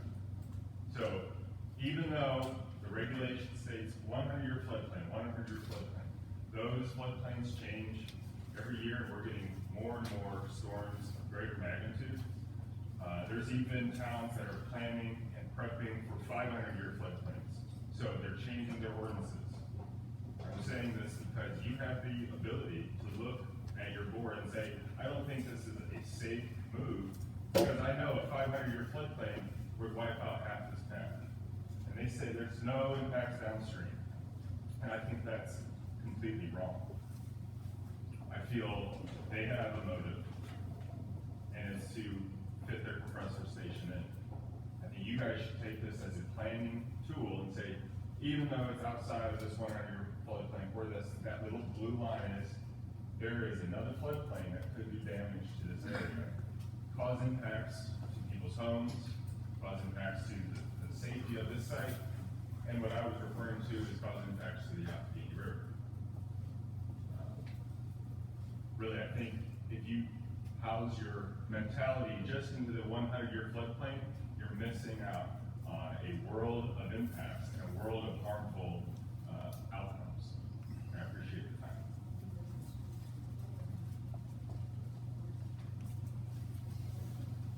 Anyone else seeking party status?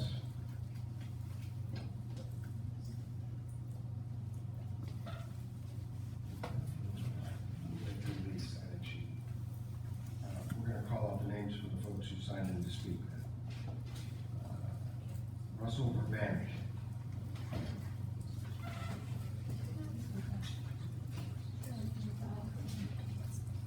State your name and address, please. My name is Russell Burbank, that begins with a B. I live at 325 High Street, Elizabeth, PA. And I support approval of this application of Olympus Energy for the compressor station. The compressor station meets all the requirements, and according to their analysis, it's going to have little impact upstream and downstream on the flooding. It's located within an industrial zone. The station will greatly extend the life of those existing gas wells. And that will delay the need for additional drilling, and will benefit both landowners and those impacted by drilling. Gas drilling has brought benefits to the township, $54,000 in impact fees, over $500,000 to the township in royalties to the school district, and Olympus Base, Bowman Road. I think the compressor station will maximize the benefit of existing wells, and I support the approval. And it's clear to me they have met the criteria in our ordinance on some hypothetical things that might happen. Thank you.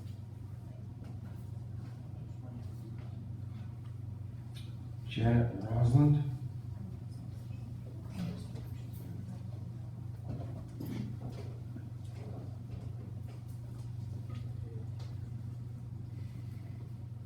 My name is Janet Roslin. I am a property owner at 1400 Round Hill Road.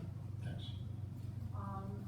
I understand the 100-year floodplain. It's, quite frankly, to me, sounds like an office construction. You can see, an engineer, but it doesn't do anything to rainfall. I was a child, and I remember when the Yawkey River crested out 32 feet in 1954 from Hurricane Hazel. Many of the times that the Yawkey, only a mile or so from this site, gets its flood stage are during hurricanes. No less an authority than Governor of Florida said he had a 500-year hurricane. We are at the mercy of those kinds of intermittent, unpredictable, enormous rain and flooding events. I'm concerned personally for my property in case there's backwater flooding because of the enormous amount of woods that get taken down the river and construct 5-foot, 10-foot, 15-foot dams on Douglas Run. It'll back up and flood the creek crossing, chew stuff away. In 2018, which was another hurricane-inspired flood, Douglas Run that goes past my property rose about 5 feet. It wasn't a 1-foot rise, it's 5 feet. The thing jumped up, jumped over the yard, ran down the driveway, ran down the neighbor's yard. You can't count on this 100-year floodplain at all, not with the increase in rainfall that we have all experienced and the random event of hurricanes. We're left praying for every hurricane, if you're gonna go with this.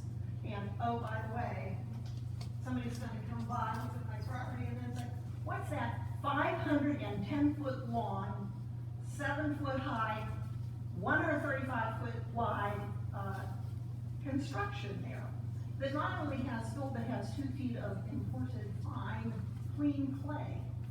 It's not all fill. You got to look at the geotechnical report of this thing. Thanks. To be sure, you're speaking against the application. I am. Thank you. Lisa Riley. My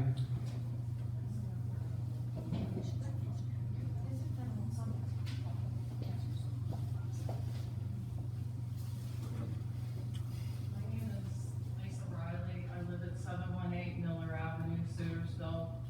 I just wanted to make a comment. I'm an engineer, I'm a construction engineer, and so I read through the geotechnical report, and somebody said this is about the fill. So this is my concern, and it's kind of been alluded to. If you read the geotechnical report, and it talks about the groundwater, they did 14 core borings to figure out what their design was going to be. 4 of those encountered water upon completion of the drilling, and then 8 of them, they found water in them after completion, and it's noted in their borings. And this is the recommendation from the geotechnical engineers that are telling them what they need to do. All seeps and springs will need to be temporary and permanently managed during the completion of earthwork and construction operations. And it also talks about that there's definitely going to be seeping afterwards. So that has, because it's so wet, you're in a floodplain. So that's gonna have to be managed. I would just make sure that they're actually gonna manage that after it happens. And the geotechnical report also goes on to say that when you look at the recommendations, they tell you how this fill has to be placed. And it's very, very specific. I can't read it to you all, but I really wish you would read it. I've watched construction operations for, I'm getting ready to retire, so 30 years. I've never seen anything this specific of the way you have to do it. And I've seen heavy equipment operators, they're not gonna do it this way. Because it's like you have to start in this corner, move this fill over first, put it here, roll it to a certain compaction. It's very, very detailed. I would be worried, how are they gonna prove that they actually built that pad to those specifications? And I also noticed in their submittal to the DEP, they had an original submittal in May. It was reviewed in June, they got a letter with comments. They resolved those.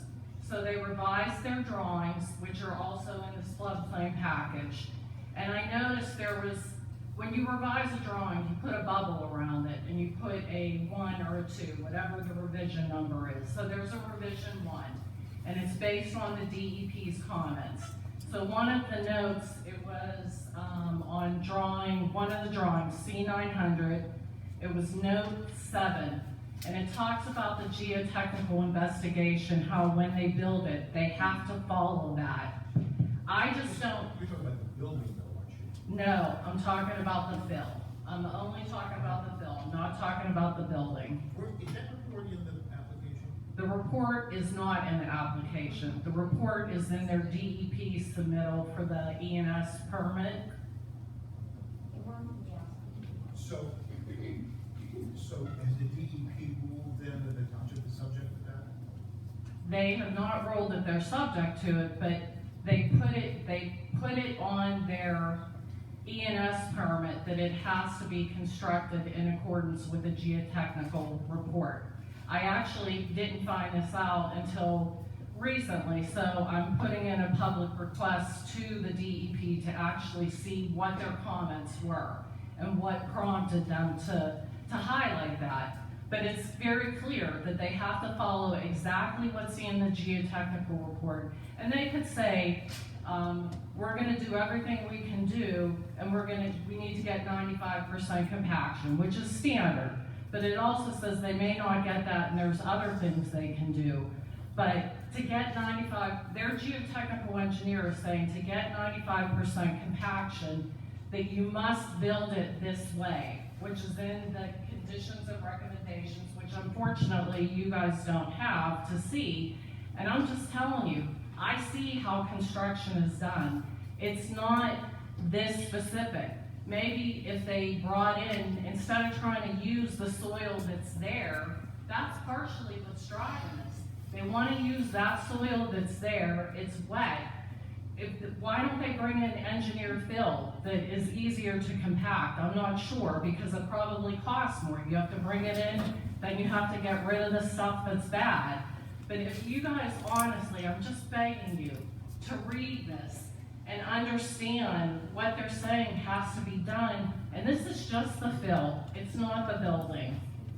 But I think you're gonna run into problems later on. And it says the seeps have to be addressed after it's built too. You're gonna have seeps.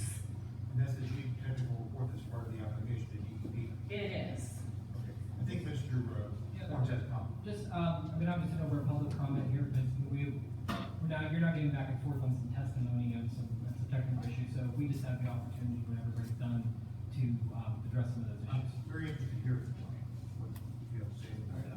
If you'd rather us do it now, we can do it now. Ms. Riley, are you officially speaking for or against the application? Against it. Thank you. Thank you.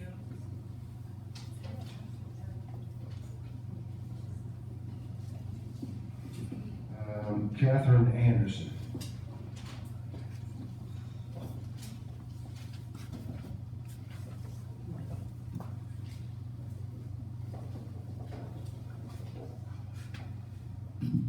Hi, my name is Kathleen Anderson. I live at 2900 Schwerian Drive. I commute on Douglas Run Road every day, and I have for the last 22 years. I have traveled on Douglas Run through a lot of the flood events that occurred in 2018, 19, 20. And there have been many times that that road has been flooded. And sometimes the parts of Gillespie Run have eaten out into the road and the township has had to repair it. So I know that this is a very wet area. And I also know, because I've got pipeline on my property, that when you dig into a hillside in western Pennsylvania, you end up with lots of water. So I know that this is going to be a very wet area, and I'm very, very concerned about it. And I would really encourage all of you to think very carefully before you just co-sign this project. This could become a disaster. It could cause a lot of problems. This is a zoning board, and you're supposed to protect zoning. And yes, we've got this industrial area right in the middle of this I think it's an agricultural area, but we've got people who live in houses right next to it, and this could seriously affect them. So I hope that you think very carefully about this before you sign on to this. I'm against it. Thank you. Fred Bickerton.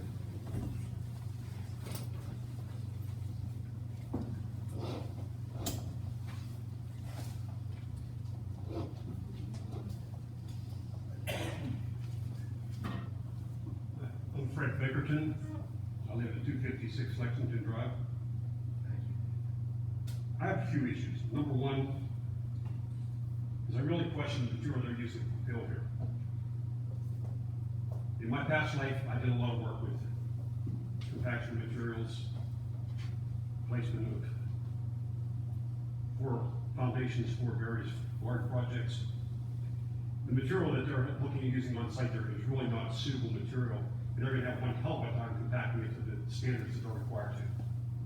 Unless they're bringing fill in from outside, it's not going to happen. Second thing is, they're creating a pinch point with the stream coming down through there. It's definitely going to impact the water levels upstream and downstream more than the 3 inches. You're also going to have some significant erosion of this. If you look at this, the water is right, it's coming right up against it. It's going to be moving. That water's going to be moving. You're going to have erosion there. The last thing, well, actually two other things. I haven't been driving down past there last night, and have they already started construction? There's a lot of construction equipment down there, still need to move a lot of dirt. This question is whether they've started construction on this already without any permissions. The other thing is, everybody's worried about, you're worried about the foundation they're putting in. The way they're going to cut this in, they're going to cut back into the hillside. They're cutting into the hillside, and we don't know where that mine is. Again, my past experience in working with mining companies, when they start cutting back in here, they're going to open up the mine. They go back in 10 feet, they're probably going to open up the mine. That's going to be another big issue. You've got a lot of mine drainage coming through here already. You want to open up for more? Go right ahead. That's against, Mr. Bickerton, you're against the application?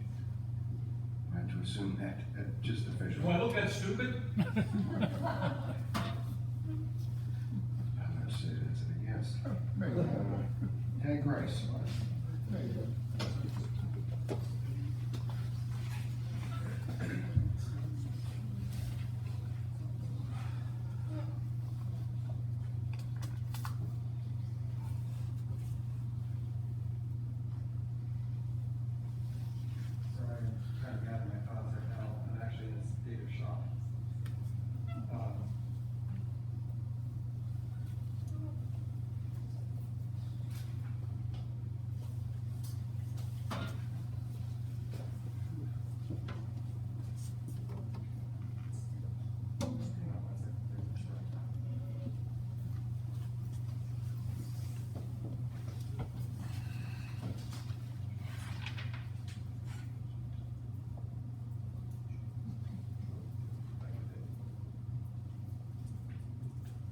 So there have been comments from the one person who was given standing, questions that were asked, and in that process, Sorry, you can give an address. Yeah, go ahead. hi, my name's Ted Grice. I live at 1645 Senior Drive, Elizabeth, PA. Proud resident of Elizabeth for a very long time. This is against it, so we can get that ahead of the time. Thank you. The one person who was given party status, which I don't understand, I'll address that in a second, established the fact that they knew that the gas lines, where they were going to go, and they knew where they were coming from, where all of the Olympus was going, where they had to get it through, what was put in place on the map for zoned industrial. They knew their limitations going into this at the very beginning. So one of the things that they have to go ahead and go through is know that their unnecessary hardship that has been presented was not created by the applicant, but it was completely created by the applicant based upon this is the next phase of what's going on. And there is another meeting tomorrow before the commissioners to deal with something up by the high school. And there will be another meeting further down the line about some compressor station that has to be up by the high school. And there will be all sorts of things that are going on. And they come in now saying this is what we want to do. They have a 5-year plan. They won't share it with the township. They won't share it with the level of the zoning hearing board. They won't share it with the planning commission. They won't share it with the commissioners. But they know coming into here what they're going to do. They know exactly that this is going to come up, that this is the area that this is going to get to. And it is something that is on their radar before they began. And they're just saying, doesn't matter, we're Olympus Energy, we can push through anything. And somebody somewhere has to start like asking questions. And somebody somewhere has to start saying, but things can go wrong, and things have been said before, and things have gone wrong.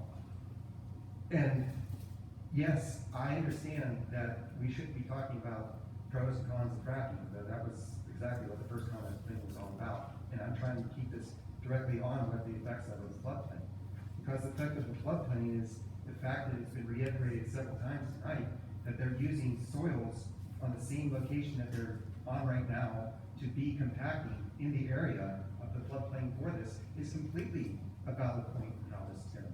That the plan of action is to say that we're going to use spent materials from coal mines is why the DEP has an open letter that goes through the end of the month, I believe, that is accepting comments about this whole process.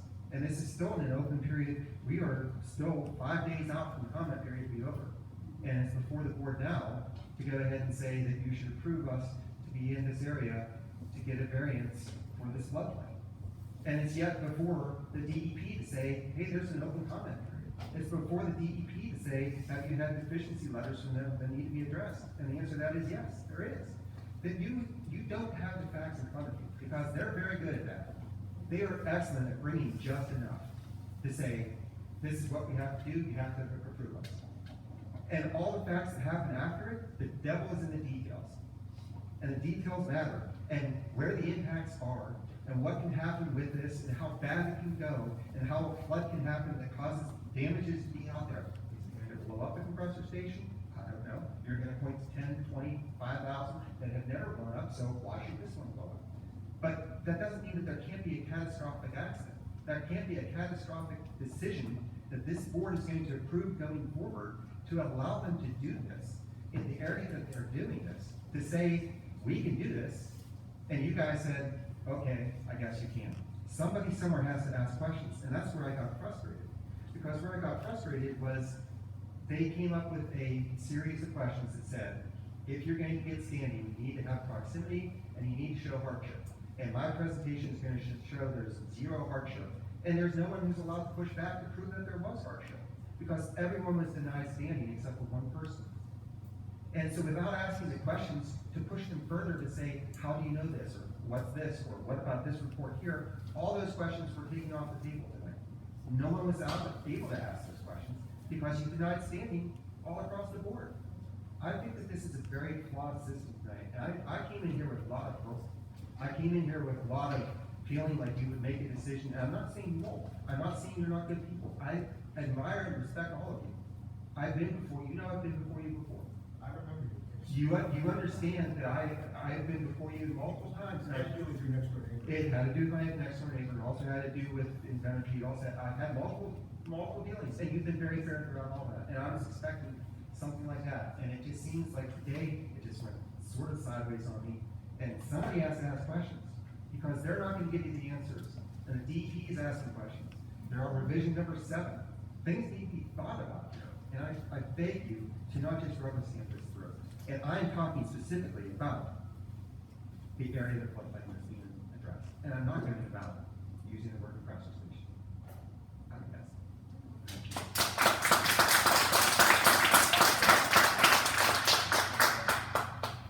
Patty Hoffman.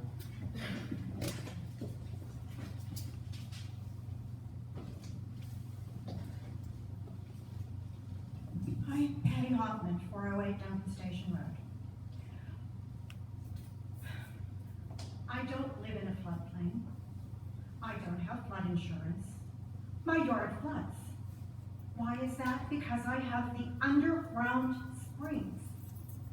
And they've been getting worse and worse and worse and worse. For a while, we only had a small part of the yard flood. We've made more drains to get it down into the culvert to make it better, followed the rules, did the whole kit and caboodle, trying to get this out of my yard. It didn't work. We had the heavy rains, we had the floods. It came up my yard goes down like this, it came up here, almost to my house. This is not something, when you're not even in a floodplain, that you would think that you would have to deal with. They are in a floodplain. They know they're in a floodplain. They know the core samples are wet. I know when I dig into my ground, there's water. When I find water, I know I have the underground springs. And I know my ground's gonna shift. And I know all these things are gonna happen. And you can't look at this and say it's not going to happen, because it is. The runoff off the road is worse. The runoff off the mines are worse. What's going to happen when you have that mine and they're cutting into that mine and it has an explosion that comes out with the water? We've already had this happen before. It built up so much that it just came out and flooded another area. It's going to be behind them, and you're going to let them do that. And you're going to say, oh, well, we can't do anything about that, because that's not what we're looking at right now, but it is. They have to have a special erosion and sediment permit, because the mine is behind them. So they have to have 2 to work on this. And yet you're going to look at it and say, well, none of that matters, because they didn't tell you that. And if you don't read in depth and everything that they have said to you, you are not going to know. If you follow just what they're saying to you and you don't look at the reality of what is really in this township and what really happens. We have our 500-year floods. We have our 1,000-year floods. My yard keeps flooding, that is going to flood. There's not going to be no, it's not going to happen, and they can make it all better. Because even when you put in all your drains with your fill, it wipes out the fill. It fills the drains with sediment. The township is now looking at our stormwater problems, and we're looking at people and we're saying, we need to make sure that we get this much more of the sediment and the crud that goes into our storm drains out, and yet we're going to keep approving things that are going to make it worse. You can't keep putting it on the people and say, well, you know, oh, they're going to say it's good, it's going to work. But we know they already have compliance problems in a lot of other areas that have to do with erosion and sediment, and that is all part of this fill. I'm not talking about this being not part of the fill. I'm not talking about the buildup on this. I'm talking about the ground that is there now and what's under that ground and what's happening with the mines behind us. If this is a disaster waiting to happen, I agree with Ted. I agree with a lot of the other people. This is a disaster waiting to happen, because our next 100-year flood is well past.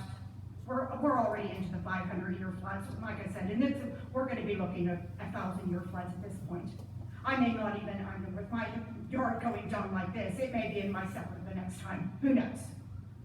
I am against this. Thank you.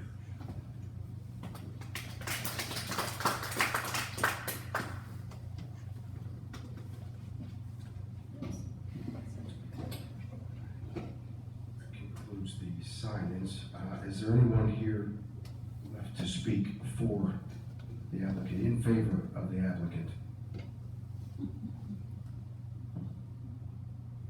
Is there anyone here left to speak against the application? I don't have a statement, but I would just like to say something really quick. Just state your name and address, please. Yeah, my name is Madison Hinkle. My address is not going to be super real, but I'm in Mount Pleasant. I'm a community advocate for the Mountain Watershed Association. Objection, I'm just gonna get an objection on the record, that's all. the objection is public comment protection residents. I'm fine with the township residents, that's something very brief, I should have worked.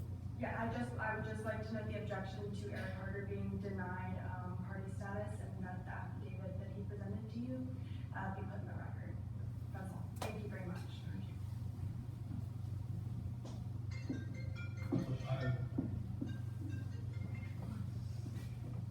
Is the applicant going to respond to any of the comments? I'm particularly interested in the reference to the geotechnical report within the. And Mr. Daly, if you want to just come up and address the question on the geotechnical report. So Hyperion hired the firm Pennsylvania Soil and Rock Incorporated, which was the geotechnical engineer record for the site. They did the geotechnical borings that were referenced. They analyzed the subsurface conditions, prepared the geotechnical report. And again, as it was mentioned, it's a very specific report, which is important to ensure that the soils on the site are handled and compacted properly. One of the things that Hyperion always does on their earthwork jobs is hire a third-party consultant to do what's considered construction quality assurance, which means they come out and they perform the compaction density test to ensure that it's placed in accordance with the geotechnical report. And if it's not, then the contract would be required to rework that material until it meets the requirements of the geotechnical report. So you're actually confirming what Lisa said, is that you'll be subject to the requirements of that report when you do that? Correct. Correct. Okay, good. And other than that, just as I said before, we provided everything that was asked for in the ordinance. We provided all the metal criteria that asked for, and so we believe it's there. It should come. Ask for what? Ask the variance be granted.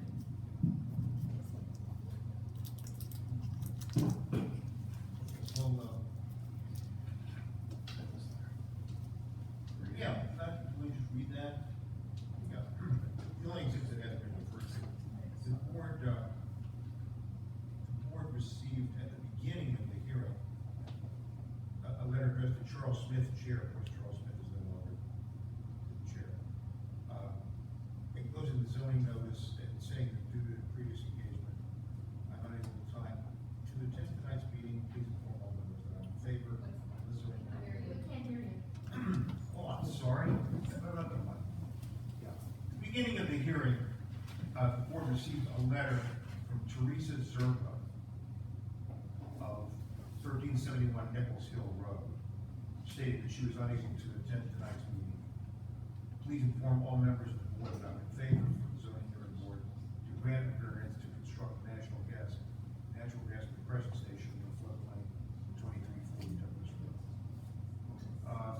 This is one other housekeeping matter. At the beginning of the hearing, I submitted those 3 exhibits. I didn't ask them to be admitted because I didn't know who would have as party. But at this Yes, time, I third minute, it's A, B, and C. Okay. A, B, and C, and then we have 1, 2, and 3 from the opponents, and we make this number 4 then.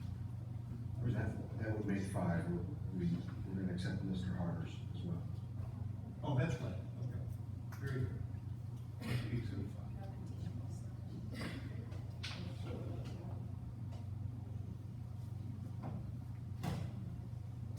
Okay, is the board ready to vote tonight? Or can we think about it and process it? Still hasn't rendered a decision. The DEP has not rendered a decision. I'll tell you what, let's take a very brief adjournment and discuss that, and then either the vote tonight or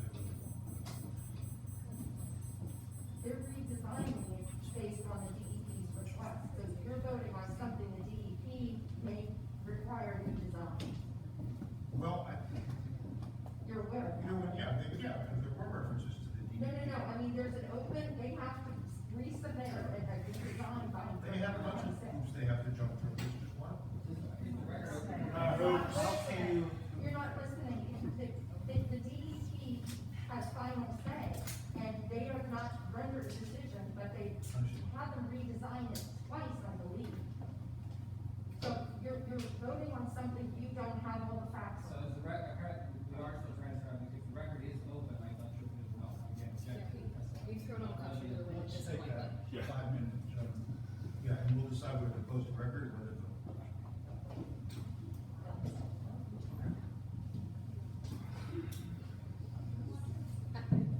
Sorry, we'll see you back there. So they're not making a call tonight, or they are, still not quite sure.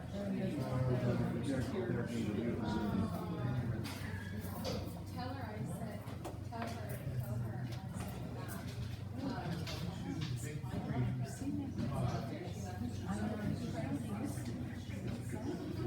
I'm still amazed the man can talk about compressors, but nobody else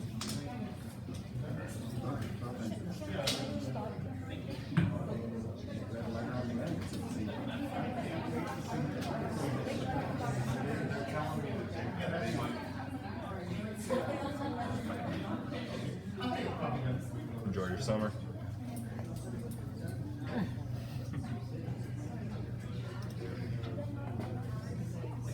Enjoy this weekend's weather.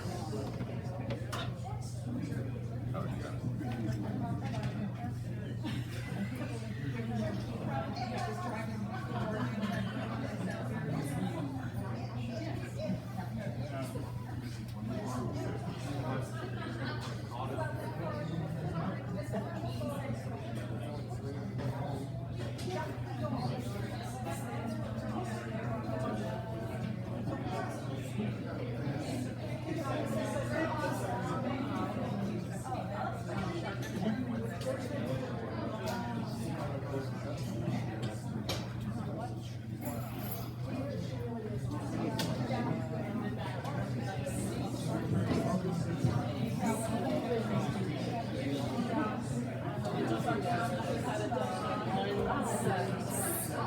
I like your comments, thank you very much.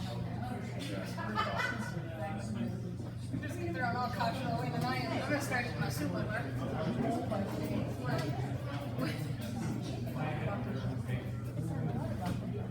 He literally did a presentation that has nothing but the compressor thing on there. So like,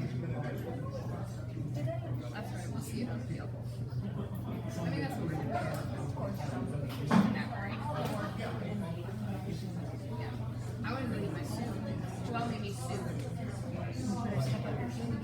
No, I'm kidding.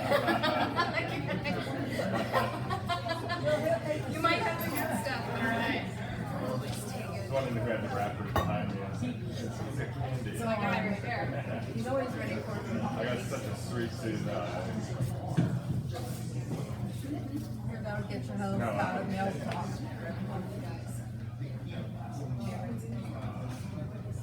Oh.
There's so many flaws in this. This one is ridiculous.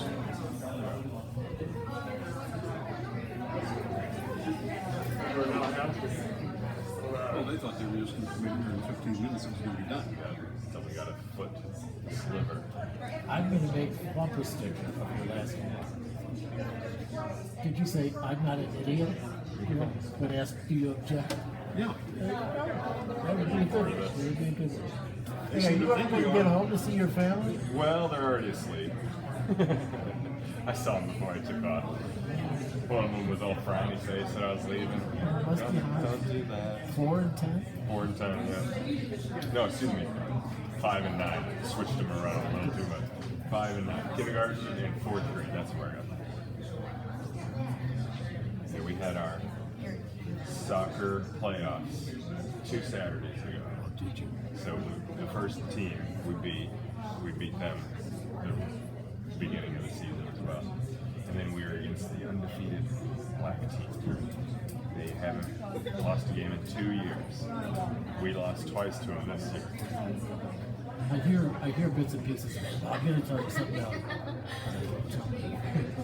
I know you think I'm very young. Just let me say. Yeah. Small, large, nothing. No, I mean, I know what they are because I go for like 10 minutes Yeah. with the kids and go, oh, yay, yay, yay. You know, but they're usually in the marching band. But I don't watch it anymore. Yeah. My family does. Yeah, I grew up with them. Buffalo Bills. Okay. I was from Wisconsin, so Green Bay Packers. I could care less right now. I know all those names, but I don't know what the do. Excellent, Brad. Excellent, thank you. For the good discussion.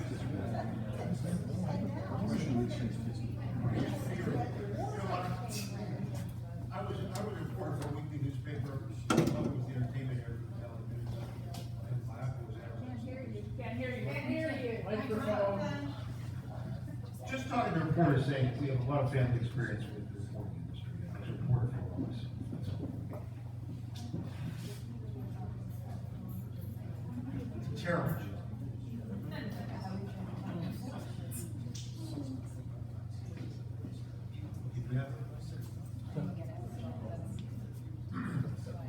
All right, the board has indicated that they're ready to rule on the application now. And they've also asked me to summarize what the board thinks they're voting on, which is an application for a kind of unique variance, not requiring the regular variance standards of facilities suggested, but a unique variance requiring specific criteria to be met under the Elizabeth Township floodplain ordinance, which implicates under the language of the ordinance, the 100-year floodplain. Now, all the board will be voting on is whether, if the applicant satisfies those criteria, that they're granted this variance. And by the way, this will be subject, first of all, it's going to be hearing, as Mr. House explained, on a conditional use application on whether the property can be put to this use at all.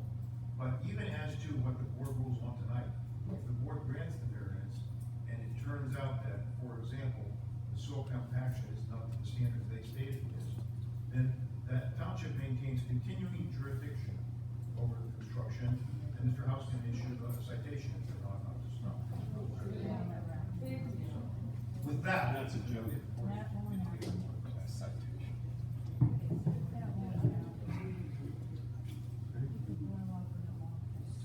Can I have a motion to approve or deny the request to construct a natural gas compression station in the floodplain at 2340 Douglas Run Road?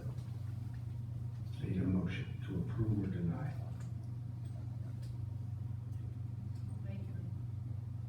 A motion to approve. Can I have a second?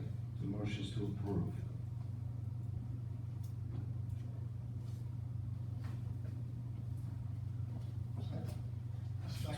I have a second. Mr. Voda. Motion is to approve the application. In favor of the motion to approve. Ms. Blake Carey. Yes.